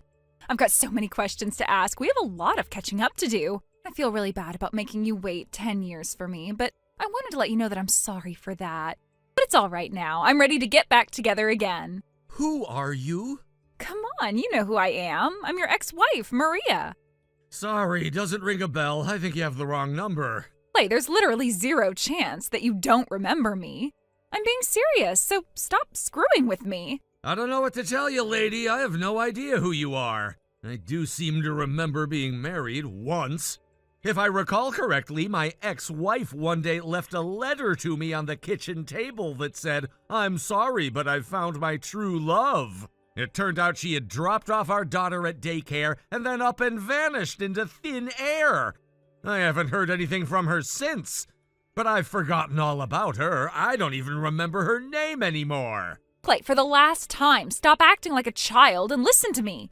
I am trying to have an adult conversation here, if you don't mind. I don't know. I usually only have adult conversations with, adults. And speaking of acting like a child, I've been caring for a child the last 10 years while you've been off doing God knows what. I could have sworn I blocked your number back then. How are you even messaging me now? Yeah, you did block me, you little baby. So I had to go out and change my phone number just so I could talk to you. That's how serious I am about this. Well, you wasted all that time and effort. I don't want to speak with you ever again. You're not actually still mad about what happened 10 years ago, are you? We've had 2 presidential elections since we broke up. It's time to move on. And I just apologized to you, didn't I? If you think that a simple apology is enough to make up for what you did, you need your head examined. Wow, some gentleman you are, talking to a lady like that. But it's all right, I'm prepared to be the bigger person, so I'll apologize again. I'm sorry, Clay. You're a real piece of work, Maria. I mean, you're acting as if you legitimately believe that you didn't do anything wrong. I didn't do anything wrong, though. It was all his fault. He came onto me so hard that I just couldn't resist. I made a simple mistake, and it could happen to anyone. So if you want to be mad at someone, be mad at him. I'm just as much of a victim as you are. He tricked me. You know, I think you could probably skip getting your head examined and just go straight to being locked up in a mental asylum. There you go again, emotionally abusing me. You want to talk about emotional abuse, Maria? Okay, let's talk about it. 10 years ago, I finished work early and went home expecting to see my wife waiting for me. Instead, I found a letter saying you were running away with another guy. Then, just a few seconds later, I get a call from Sally's daycare saying you still hadn't picked her up. What sort of effect do you suppose that had on my emotions, huh? Yeah, I know. I maybe should have done things a bit differently. Maybe a bit?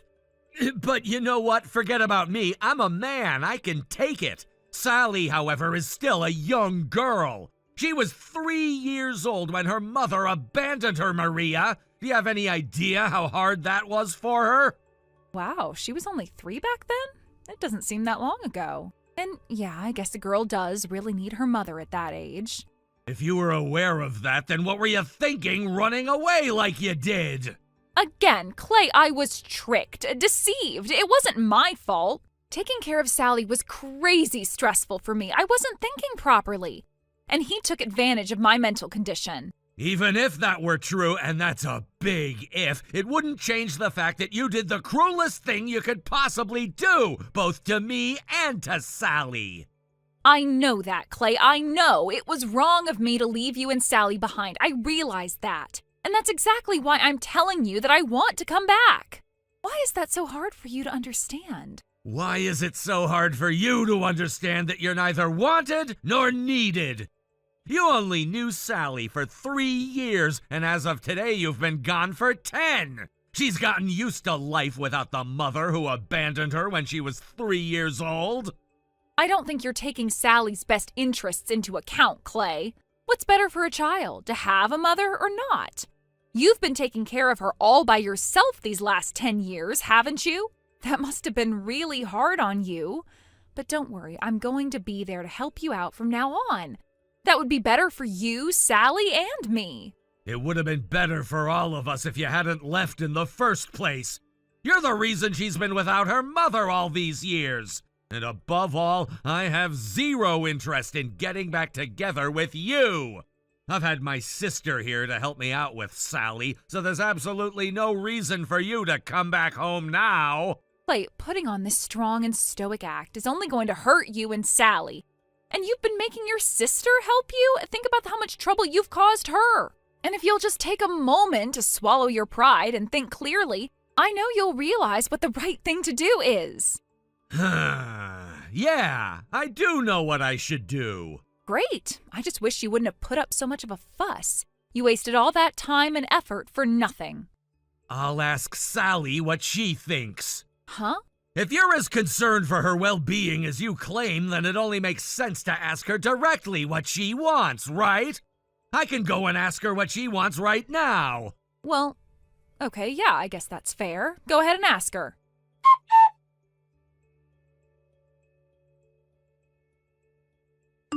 Sorry to keep you waiting. There was a lot of background information to cover. Good grief, it took you long enough. And don't give me any crap about background information. It's a really simple question. Does Sally want me to come back, yes or no? Well, let's hear it. What did Sally say? Dad told me that he would give you my answer for me, but I was firm that I wanted to be the one to speak to you myself. Wait, Sally? Is that really you? Oh my God! Hey there, princess. Mommy's missed you so much. I bet you've gotten a lot taller since I last saw you. I can't wait to meet you. We have so much to catch up on. Catch up? Catching up would imply that we used to have a relationship. But that's not the case for us. We never had a relationship. I don't even know you. You're a total stranger to me. And Dad always told me to never go with strangers. What are you talking about, sweetie? I'm not a stranger. I'm your mom. No, you're not. I don't have a mom. Oh, don't be silly, baby. Of course you have a mom. She's me. I'm your mom. Oh, no. I think I know what's going on here. It's him, isn't it? He's gone and told you all sorts of lies about me to try and make you hate me. Well, don't you worry one little bit, Sally. I am every bit your mom, your one and only mom. I'm not a stranger. I was there when you were born. You just don't remember me, that's all. I know it'll all come back to you once we meet up, though. I do have memories from way back then, actually. Faint memories, but memories nonetheless. But I always thought that the woman in my memories was Aunt Stacy, the woman who always looks after me while Dad is at work. I had no idea that woman was my mom. After all, I've never called anyone mom before in my life, at least not that I can remember anyway. I really only have vivid memories from after you had already left, so you can't expect me to remember you. Oh, Sally, I am so sorry for leaving you behind all those years ago. Every time I think about what I did to you, it makes me want to cry my eyes out. And I want to make up for that. I want to come back to you, sweetie, so please, honey, please, don't say anything like, I don't have a mom. It's like you're shoving a knife right into my heart. That's the saddest thing I've ever heard anyone say. I don't know what you want me to tell you, lady. I said I don't have a mom because it's the truth. I literally do not have a mom. You can disagree if you want. That's your prerogative. But the fact remains that there's nothing in my heart but an empty void where Mom used to be. Oh, you poor little thing. You've been totally brainwashed by your dad. I don't like talking about your dad to you like this, but your dad hates me for no reason. That's why he's been telling you lies about me. And the worst part is the effect his lies are having on you. He is going out of his way to keep you from having the mom that you desperately need. So tell me, honey, what did your dad tell you about me? Well, when I was younger, I used to ask him about where my mom was. All the other kids in my class had moms, but not me. But he only ever said, you don't have a mom, and that's okay. I knew it. He was brainwashing you. It's not really brainwashing, though, is it? I mean, what was he supposed to tell me as a 5-year-old girl? Well, you see, your mom had an affair with another man, and she abandoned you so she could run off with him. Something like that? So I can totally understand why he simply told me that I don't have a mom. You get it too, right? Oh, well, sure, I guess I can understand that. Yeah, when you put it that way, you're right. It's not too easy to talk to kids about affairs and stuff. Okay, I can see your point there. I'm glad we're on the same page so far. And I can admit that you have a point too about kids needing their moms. Back when I was in the 4th and 5th grade, the other kids used to pick on me because I didn't have a mom. My teachers told them off for it, obviously, but they did it in the absolute worst way possible. They treated me like I was some kind of fragile object. Like if anyone breathed on me the wrong way, I'd just shatter. I hated that. It was worse than the bullying, really. It made me want to never go to school again. It was really hard for me back then. I even took out my frustrations on Dad and Aunt Stacy. I was like, why don't I have a mom? Where did she go? Did you make her go away? I feel really guilty about that. It wasn't their fault. Oh, you poor, sweet, innocent little thing. I can tell it's been hard for you, but it's all right now. Mommy's coming home. It is all right now. I'm fine without you. Dad works really hard during the week in order to make sure we have everything we need. Even still, he always leaves his weekends and holidays open to spend with me. He cooks me dinner, takes me places. We have a lot of fun together. And since my Aunt Stacy comes here during the week when he's not here, I'm never alone at home. Plus, elementary school was rough for me, but I'm in middle school now, so the people around me are way more mature. No one makes fun of me for not having a mom anymore, and I've actually made a lot of friends. So I'm perfectly happy both at home and at school now. But imagine if you had your mommy with you too, then you'd be even happier. Don't you think so? No, actually I don't. I've already told you a bunch of times I don't have a mom, and I'm just fine with that. I think I'm going to start crying. I don't know what I need to say to make you understand. Well, what a coincidence. I was thinking the exact same thing. Maybe it would help if I said it this way. The fact that I don't have a mom, the struggles that came along with that, and the way that so many people came together to help me through it all are a part of what made me the person I am today. I'm perfectly happy with the way things are. In other words, I don't need some random person forcing their way into my life and mucking it all up. Hey, hold on. I am not some random person. You may not remember much about me, but that doesn't change the fact that I am your mother. And as your mother, I deserve a lot more respect than you're giving me. I have been nothing but kind to you during this conversation. Huh. Looks like your conversation didn't go exactly as you had hoped. Clay, is it you again? Yep. Sally had a really satisfied look on her face when she handed me back my phone just now. And looking through your conversation, it looks like she said all that she had to say. What an eloquent girl. I'm impressed. Impressive? That's what you call impressive? Didn't you see the way she was talking to me? Me, her mother. Is that how you raised her, Clay? I knew it. A man raising a child on his own is a recipe for disaster. I don't really want to hear that from you. After all, it's your fault that I was put in a position where I had to raise her as a single man. What do you think gives you the right to comment on the way I raised her? Duh, isn't it obvious? She's my daughter. I'm her mother. The only reason she was so rude to me was because you have been gaslighting her into believing I'm some kind of monster. How could you turn my own daughter against me? Do you even know what gaslighting means? The problem here is that telling Sally the plain truth about what you did would be enough to make her hate you. But I can honestly say we don't hate you anymore. We don't care about you at all. Don't talk like that. Oh, would you like me to talk about something else? How about the fact that the only reason you're crawling back to us is that you need a lot of money fast? What? The guy you left me for left you too, didn't he? And when he left you with a big fat pile of debt. How did you find out about that? I heard about everything from a lawyer friend of mine. So your plan was to use Sally as emotional blackmail in order to get me to take you back. Then once I did, you were gonna suck me dry. Do I have that right? No, that's not right at all. Oh yeah? Then go on, I'm listening. Why did you choose to text me so suddenly after 10 years? I don't know. I guess I didn't really have much of a reason. Right. Sure, whatever.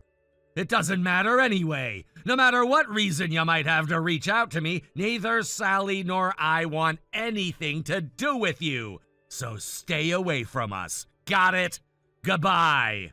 Hey, hold it right there. This conversation is not finished. Clay!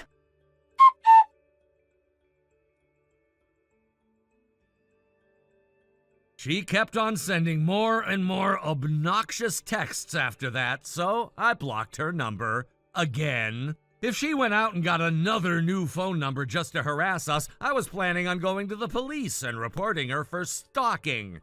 Fortunately, though, I didn't have to do that. Why is that, you may ask?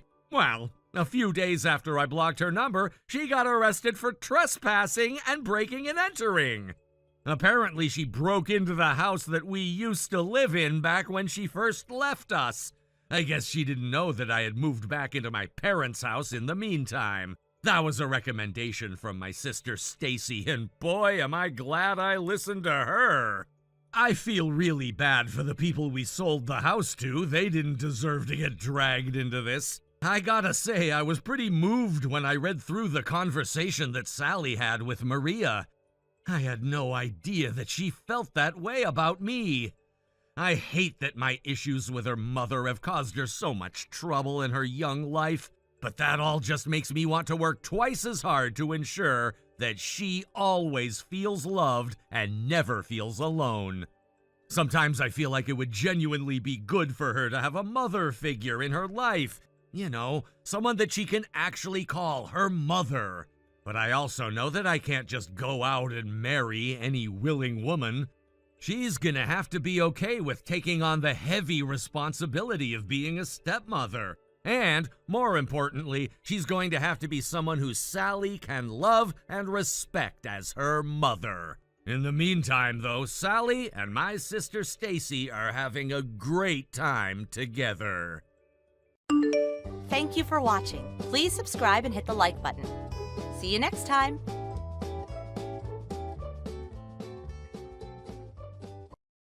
Hey, Elliot.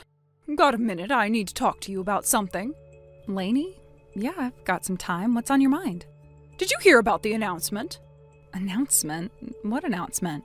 The one from the kindergarten. They're having a performance this Saturday. Don't tell me you didn't know. Oh, that. Yeah, I know about it. You sounded so serious, I thought it was something bad. So, what about the performance? Huh, that's a pretty casual reaction. You make it sound like it's no big deal. Kind of cold, don't you think? It's the kid's big moment, and you're acting like it's nothing. That's not true. The way you started the conversation threw me off. I thought something was wrong. Of course I'm excited about the performance. Oh, really? Well, I'd hope so. What's that supposed to mean? I mean, Amy's playing the lead role, right? Of course you're excited. So you knew. But listen, it's not like I'm excited just because she's the lead. I'd be proud of her no matter what role she's playing. Oh, please, don't act like you're above all that. Excuse me? What's that supposed to mean? Come on, everyone knows being the lead is better than some background role. Don't pretend you don't care about that. Don't put words in my mouth. That's not how I feel. Oh, yeah? So you're saying you wouldn't mind if Amy weren't the lead? Exactly. As long as the kids enjoy themselves, that's what matters most. Then let Cam take the lead. What? I'm saying let Cam take the lead role. If it doesn't matter to you, then it shouldn't be a problem, right? Are you serious? That's impossible. See, I knew it. You're just pretending it's not a big deal, but deep down you don't want to give it up. That's not what I meant. Look, it's not something we can just decide ourselves. The teachers are the ones who assign the roles. I'm not asking you to change things yourself. All you have to do is tell the teacher that Amy wants to give up the role for Cam. Easy, right? That's ridiculous. And no, I'm not doing that. Why not? Because Amy's been working hard on this for weeks. She's excited about it. You can't just expect her to step aside. And anyway, did Cam even say she wanted the lead? I don't recall her being the type to throw a fit about this kind of thing. Of course Cam wouldn't whine about it. But when I heard about the performance, I asked Kay what role Cam had, and she told me Cam wasn't the lead. So obviously Cam must have wanted it. Well, that sounds like you're just assuming things. Either way, I'm not asking Amy to give up her role. You'll have to let it go. Come on, just let him have it. You said the role didn't matter, but clearly you're just pretending. That's not fair. I said I didn't care about what role Amy got, but what Amy feels is a different story. Can you understand that? Why are you so fixated on this? Because Cam's better suited to the role. She's cuter and she's smart enough to pick up the lines quickly. She's perfect for it. You're seriously making this about looks? It's not just that. Cam's charming. She's the type that people naturally want to watch on stage. Don't you get it? She deserves the spotlight. I think we're done here. Goodbye. Wait, you can't just walk away. Listen, I already told my parents about the performance. They're flying in to watch Cam, and if she's not the lead, it's going to be embarrassing. That's not my problem. I doubt your parents will throw a fit just because Cam's not the lead in a kindergarten play. You don't know that. Look, just do this one thing for me. Tell the teacher Amy's giving up the role. Otherwise what? Otherwise, I'll start telling everyone that Amy stole the role from Cam. I'll make sure all the moms know that Cam was supposed to get the lead, but your family forced her out of it. Are you serious right now? You'd really stoop that low? Try me. If you don't give up that role, I'll make sure your family's completely isolated. No more playdates, no more invitations to parties. You'll be an outcast. You know what? Fine. Go ahead. Tell whoever you want. No one's going to believe you. Oh, they will. People love a good story, especially one where the bad guy is easy to point out. Just imagine what they'll say when I tell them how Amy's parents pressured the teacher to pick her over Cam. I'm not playing this game with you. I already sent screenshots of this conversation to the mom group. Excuse me? I'm not kidding. I screenshotted the whole thing. Everyone's going to know how you refused to let Cam have a chance, even after I begged you nicely. I'll make sure they know you're selfish, entitled, and only care about your kid being the star. Huh? The mom group. Didn't you get a notification? Mom group? What's that? I've never heard of it. Oh, you weren't invited? Well, that's unfortunate. What? So I'm the only one left out? That's horrible! Yeah, must have been some kind of oversight. Oh, wait, since you're feeling left out, let me fill you in on how everyone reacted after I posted our little chat. Wait, what do you mean posted? I shared our conversation with the mom group, figured they should know about what's been going on. You what? Why would you do that? Because you were threatening to spread lies about Amy. You said you'd tell everyone that Amy stole Cam's role, so I figured, well, better show everyone the truth first. But what did they say? Let me read some of the comments for you. Lainey's acting ridiculous again. Honestly, she's probably better off not being in the group. She doesn't even seem to care about her own kids' feelings. Did she even ask Cam what she wanted? Maybe that's why she didn't know about the performance until now. And now she's threatening people just to make herself look better? Wow. What is this? Exactly what I said. It's how the other moms reacted after seeing our conversation. But why is everyone saying such awful things about me? Well, for starters, the roles for the play were decided weeks ago. The kids have been practicing for a long time. Memorizing lines takes time, after all. You only just found out about it because you weren't paying attention. If you'd been listening to Cam, you'd have known much sooner. Cam never told me. Oh, come to think of it, she didn't even want me to read the announcement flyer. Maybe that's because she knew how you'd react. What's that supposed to mean? I mean, look at how you've been acting. Going on and on about how only the lead role matters, like anything else is worthless. Can you blame Cam for not wanting to tell you she didn't get the lead? Why would she want to hear her own mother belittling her role? That's not fair. I didn't know. Actually, Cam chose her role herself. The kids volunteered for their parts, and Cam put her hand up right away for the role she's playing. One of the teachers mentioned it when I was helping out the other day. What? No one told me that! Let me guess. You heard the name of the play, assumed there was a princess role, and asked Cam if that's what she was playing. When she said no, you jumped to conclusions. Sounds about right? I thought so. Cam's not upset about her role. You are. Honestly, I think she's excited about her part. She's been working hard on her lines, and I heard she's doing a fantastic job. But if Cam wanted that role so badly... She didn't. Cam picked her role because she liked it. And for the record, the lead role wasn't just handed to Amy. A bunch of kids volunteered for it, and they ended up deciding with a game of rock, paper, scissors. Rock, paper, scissors? Yep, 3 kids ended up sharing the role. 3? Wait, you didn't know that either? No wonder you've been so fixated on this. I was starting to wonder why you were only coming after me about this. Well, guess that clears things up. The other 2 kids probably just aren't close to Cam, so their names never came up. Why would they need 3 kids for one role? Because the lead role has way more lines than the others. It's too much for one child to handle alone. Splitting it 3 ways makes it manageable. Then what was the point of this whole conversation? I don't know. Were you hoping to brag about Cam standing out and stealing the spotlight? Sounds like you were more worried about how things looked than how Cam actually felt. Honestly, I feel bad for her. That's not true. I just wanted her to have a chance to shine. By forcing her into a role she didn't even want? That's not supporting her, Lainey. That's just feeding your own pride. I wasn't trying to... You know what? Forget it. Cam deserves better than this. She's a sweet kid, and she's already been working hard on the role she chose. You pushing her into something else just because you're worried about what your parents will think, that's not fair to her. I'm not pushing her. Aren't you? Cam's been practicing quietly this whole time, and you didn't even know. If she wanted the princess role so badly, don't you think she'd have told you herself? Instead, she didn't even want you to see the flyer. Doesn't that tell you something? Look, I get it. You're proud of Cam. You want her to stand out, to be the star. But you're so caught up in that you're ignoring what she wants. I just wanted her to feel special. She already does. You should have seen her the other day showing off her costume to the teachers. She was beaming. You know why? Because she's playing the role she wanted, and she's good at it. I didn't know. Of course you don't. You were too busy trying to get her something she didn't even want. I didn't mean to make things worse for her. Then fix it. Talk to Cam. Ask her about her role. Really listen this time. Because right now you're the one making her feel like she's not enough. What if she's disappointed? What if she really did want the lead and she just didn't tell me? If that's the case, then be there for her. But I think you'll find she's proud of what she's doing. Cam's stronger than you're giving her credit for. I'll talk to her.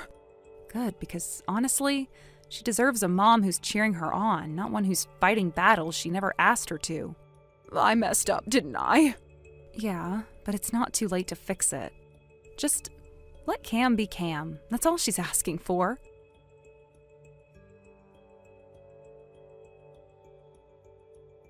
On the day of the performance, the children were eagerly and happily preparing for the play. Their faces lit up with excitement as they rehearsed their lines and movements.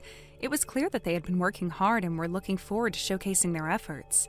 The stage was set and the atmosphere was filled with a sense of anticipation and joy. They couldn't wait for their moment to shine, and it was heartwarming to see how much they had invested in making the performance a success.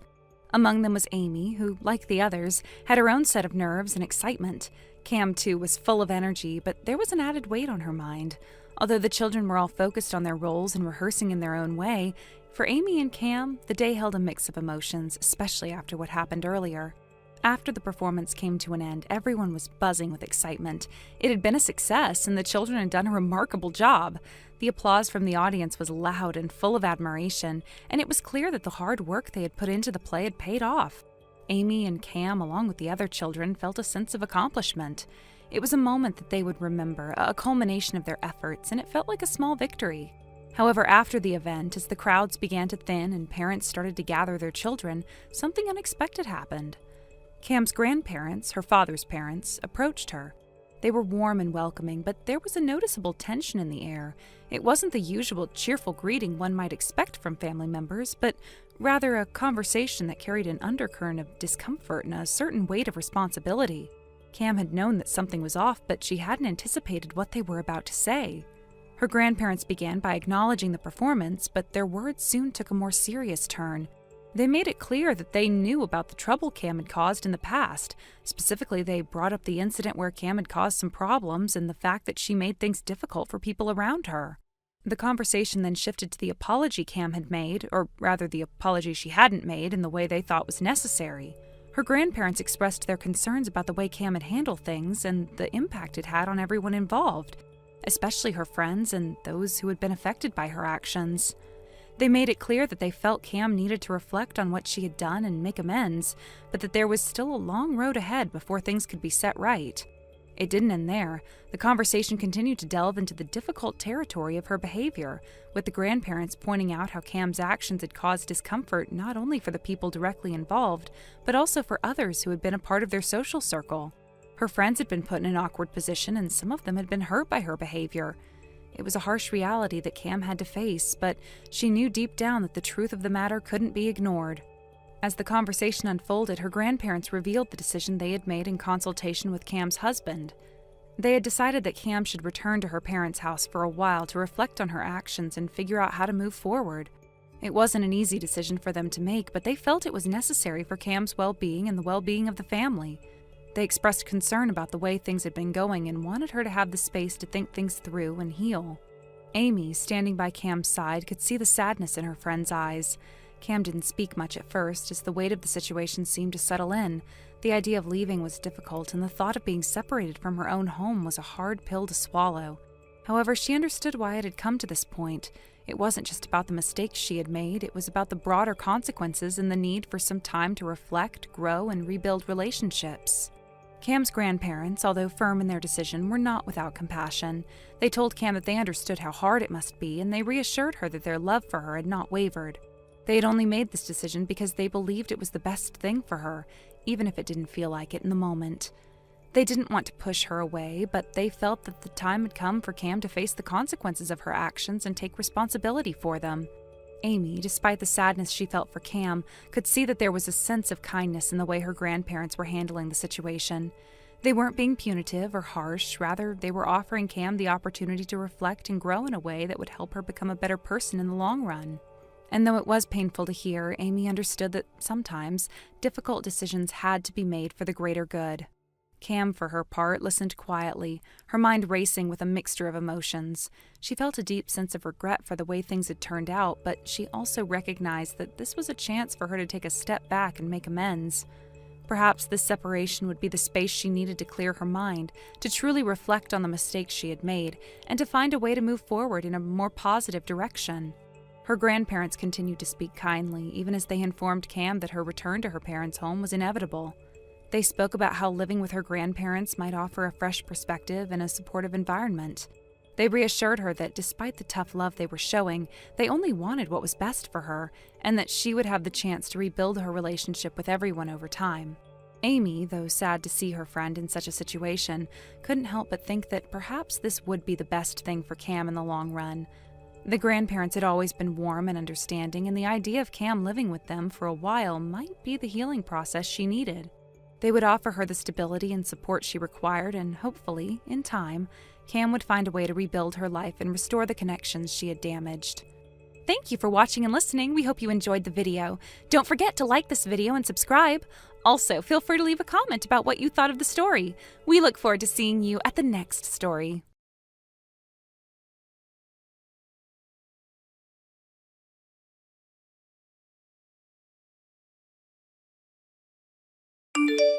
Hey, wait a second. Why didn't you tell me about your third child? I had no idea, and now I hear this? Huh? What's going on all of a sudden?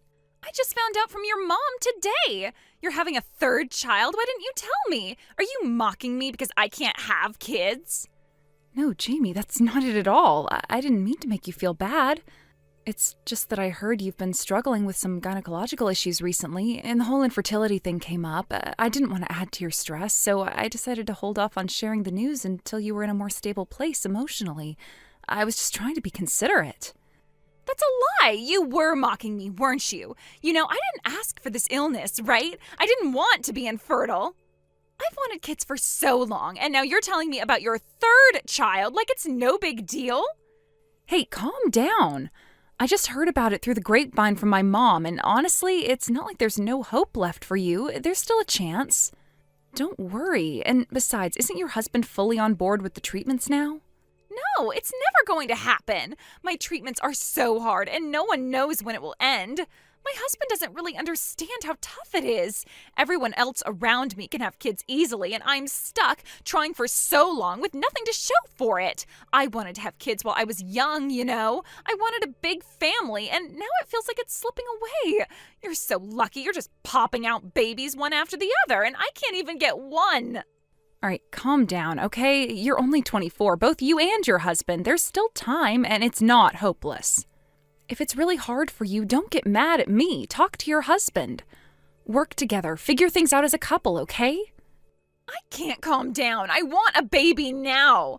If I can't have one, you should at least let me take one of yours. Come on, just give me your third child. I'll adopt them. Wait, what? Are you seriously asking me for my child? You're out of your mind. Why not? You've got 3 kids now. That's more than enough, right? If you don't need all of them, why don't you just give me one? I'll adopt them and it will be perfect. You'll be helping me and you won't even notice the difference. You've got the resources to raise 2 kids and I'll finally be able to stop struggling with infertility treatments. We both win. I swear I'll raise them with so much love and care. I won't let them feel like they're missing out on anything. What are you even saying? I didn't ask for any of this. I've been trying so hard for this third child and now you want me to just give them away? I have been through so much to get here, and you think it's that easy? I don't get it. You're just popping out kids like it's nothing while I've been stuck for so long trying to make my dream come true. I deserve one of your kids. I can raise them just as well as you can. It's the best option for both of us. And honestly, you don't even need a third one. You're fine with 2. No, I'm not giving you my child. I never said I didn't want them. I wanted this third child just as much as the first 2.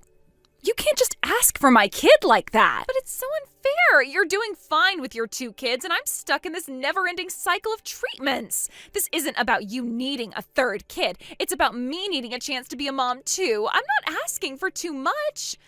Jamie, seriously, calm down. I can't just give you my child. What you're asking is unreasonable. This isn't some simple favor I can just do for you. I'm not going to sacrifice my own family like that for you. But I need this. I've wanted a child for so long, and I can't just keep waiting around, losing hope. You're my best friend. We've been through everything together, and now you're telling me I can't even have this one thing? This is not how it works, Jamie. This is not a simple request. If you want a child, you need to work through your situation with your husband, not try to take what's mine. No, I don't care anymore. I just want a baby. You're just being selfish. You've got your kids already, and I've got nothing. Just please listen to me. You're not thinking straight. You're acting out of desperation, but you can't just take someone else's child. That's not how family works. And you're not in the right state of mind right now. No, you're wrong. I'm fine. I'm doing this because I need this so badly. If you won't give me your child, then I'll figure it out myself. I'm getting one, even if I have to go through every option available. Okay, this isn't a solution. You need help, not a rash decision like this. Please think about what you're doing. You're not going to help me? Then I'll just do it on my own. I'm leaving now, and when I come back next weekend, I'll take that baby. You'll see. Everything will work out. Jamie, no, this is not okay. You need to stop right now.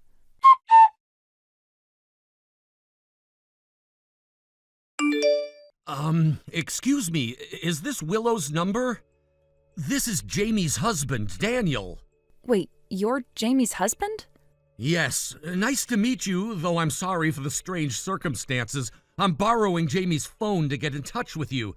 Lately, she's been saying some really troubling things, and I'm honestly at a loss.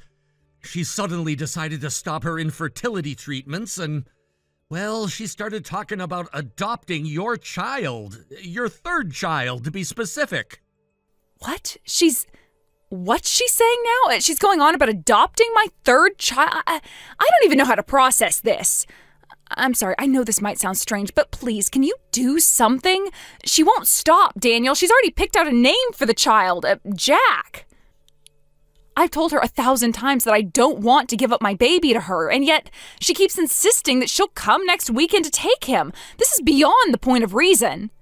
I can't even begin to explain how sorry I am for all of this. I only found out about her desire to adopt your child recently, and I've tried everything to get her to see sense. I've been speaking to her daily, but she won't listen. She's been going to baby stores for the past few days, buying all sorts of things. Diapers, baby clothes, cribs, bottles, toys. She's even picked out a name for the baby, Jack. I don't know where she got it from. She's not just buying things, she's acting like she's already the mother. Every time I try to stop her, she gets frustrated and starts saying things that don't even make sense, and then the tantrums follow. I feel like I'm losing control of this whole situation. Jack, what? You've got to be kidding me. My baby is a girl, Daniel. How could she do this? Why is she making all these decisions without even asking me? Jamie used to be a normal person. I don't understand what happened. I know we've had some rough patches, but this is something else entirely. I know, I really do. It's been difficult to watch. Jamie's been struggling a lot with the infertility treatments. It's been mentally and physically exhausting for her. But it seems like she's lost touch with reality. I don't want to make excuses for her behavior, but it feels like she's trying to cope by escaping. She's putting all her hopes into this fantasy, this idea of adopting your baby. And I know it's not right to drag you into this, especially when you have your own family and life to manage. I'm really sorry that it's come to this. I'm really scared, Daniel. I can't believe what I'm hearing. This whole situation is overwhelming me. I never thought Jamie would go this far. She's always been stubborn, but this is like she's lost herself. I feel like I'm being invaded, like my privacy and my family are under attack. What am I supposed to do with this? I don't even know where to go from here. I understand, truly. I've been doing my best to control this situation, but I can't do it alone. It's hard because I've got my own work to focus on. But Jamie's becoming more and more fixated on this idea. I'm trying to prevent her from coming over, but it's not easy.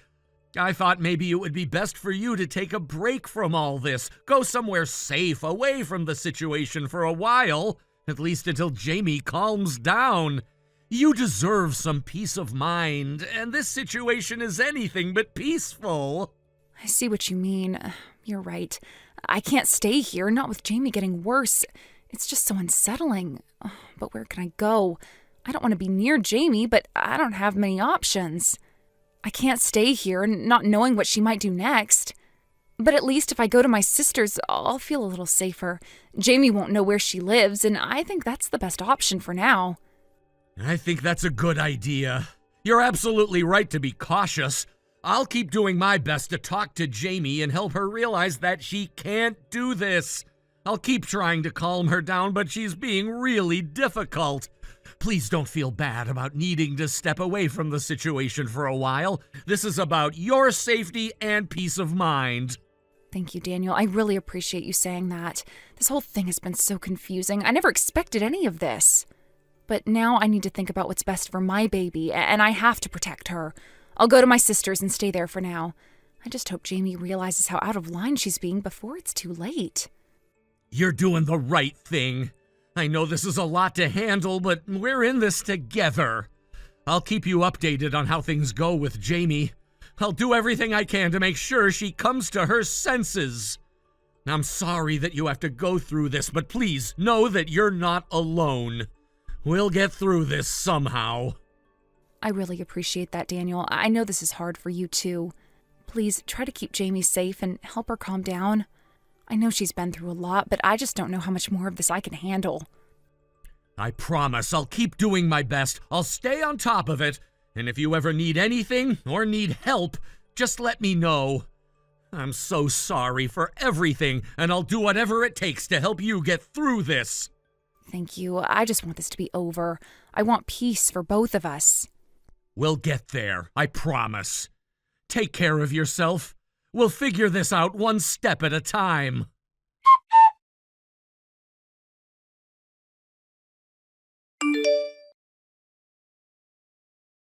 Willow, where are you right now? Where's my baby? Where's Jack? Give him back to me, you kidnapper. What? You really came to my house? This needs to stop right now, Jamie. I told you before, I'm not giving my child up for adoption. Stop making decisions on your own. Stop buying baby things and naming the child without asking. You can't just go ahead and plan everything like this. You said you'd give him to me. Why are you turning your back on me now? I never said I was giving my child away, not once. I don't understand why you're so fixated on my baby. It's not fair. You've got 3 kids now, Willow. Why can't you just give me one of them? Why does everything come so easily for you? Why do you get to have children without any of the pain I'm going through? I want a baby too. I've been fighting for this. Why can't I have what you have? It's unfair. Jamie, please. My sister wants to talk with you, all right? Just let her talk to you for a second, okay? It's Amber. I don't know if you remember me, but we used to play together when we were kids. Yes, I remember. Please, you have to help me. Talk to Willow. She promised me. I'll take care of the baby. Daniel's against it, but I'll raise the child alone if I have to. Jamie, Willow doesn't want to give up her baby. There was no prior promise of adoption. This sudden request is too much for anyone to process. Can you please just let it go? You have to accept that this isn't going to happen. But she's already got 3 kids. Why can't she just give me one? Why is she so selfish? I just want to be a mom. Why does she get to have children without any of the struggles I'm facing? Jamie, you can't just ask someone for their child like it's nothing. This is Willow's child, her flesh and blood. This isn't a decision that can be made lightly. Think about what you're asking. You can't demand someone's child because you feel entitled to it. You need to take a step back and reflect on your actions. You're not listening to anyone, and it's causing so much pain for everyone involved. Shut up. You don't understand. I have been trying so hard to get pregnant, and I can't. I'm doing everything I can, but nothing works. Meanwhile, people like Willow just get pregnant so easily. Why does she get to have everything, and I don't? I do understand. I know how hard it is.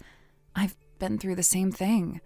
I didn't have a disease like you, but I was still left infertile. I lost my ability to have children years ago. My ex-husband's mother pushed me down the stairs while I was pregnant, and after that, I couldn't carry a child. I tried everything, but it was too late. My ex-husband didn't help me through it. In the end, we divorced. I know the pain, Jamie, but I had to come to terms with it. And I don't want you to go down a path that'll only make things worse. Oh, Amber, I didn't know that. I'm so sorry. I know how badly you want a child, and I understand that feeling. I know infertility treatments are painful. I know it's hard when nothing seems to work.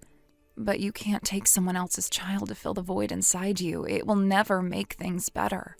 I don't know what to do. I just wanted to be a mom so badly.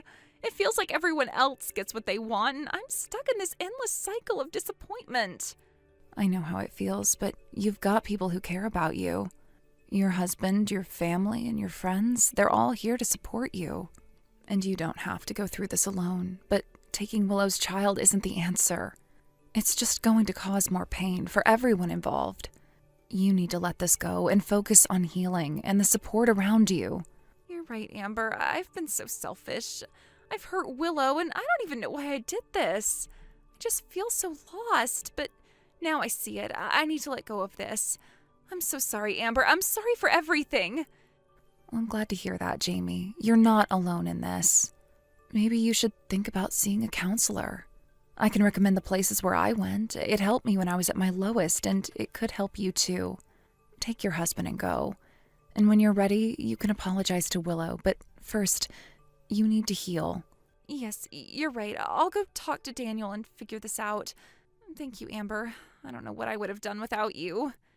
You're welcome. Take care of yourself, Jamie, and get the help you need. I'll always be here for you. Thank you. I'll do better. I promise.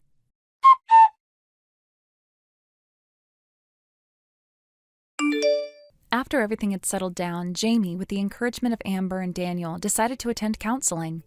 The idea of facing her own feelings and understanding the impact of her actions on others was something that clearly weighed on her mind. The decision to seek help wasn't an easy one for her, but it was a step towards healing. Amber, who had been a constant source of support for Jamie, along with Daniel, who had seen the effects of her behavior on both herself and those around her, had both gently guided her towards this decision. They knew that Jamie needed to come to terms with her actions in a way that only professional guidance could offer. It wasn't just about fixing what had happened. It was about making sure that Jamie could move forward, healthier and more self-aware. For a long time, Jamie had been dealing with the consequences of her choices, and it was clear to anyone who knew her well that she carried a heavy burden. But as she began to attend counseling, something started to shift in her. She was no longer the same person who had made those rash decisions. There was a new sense of clarity in her eyes, a hint of peace that hadn't been there before. Jamie was learning to face the things that had haunted her, both emotionally and mentally. And she was beginning to understand how those things had affected her and the people around her. It wasn't an overnight change. It took time, but Jamie was committed to it. One day, not long after she had started counseling, I received a letter from Jamie. It was a handwritten apology, heartfelt and sincere. She expressed her regret for everything that had happened between us. She wrote about how deeply she regretted the pain she had caused and how much she had come to understand the consequences of her actions.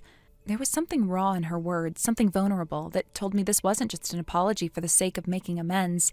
It was an apology because Jamie genuinely recognized her mistakes. In the letter, she shared how much she had changed over the past few months.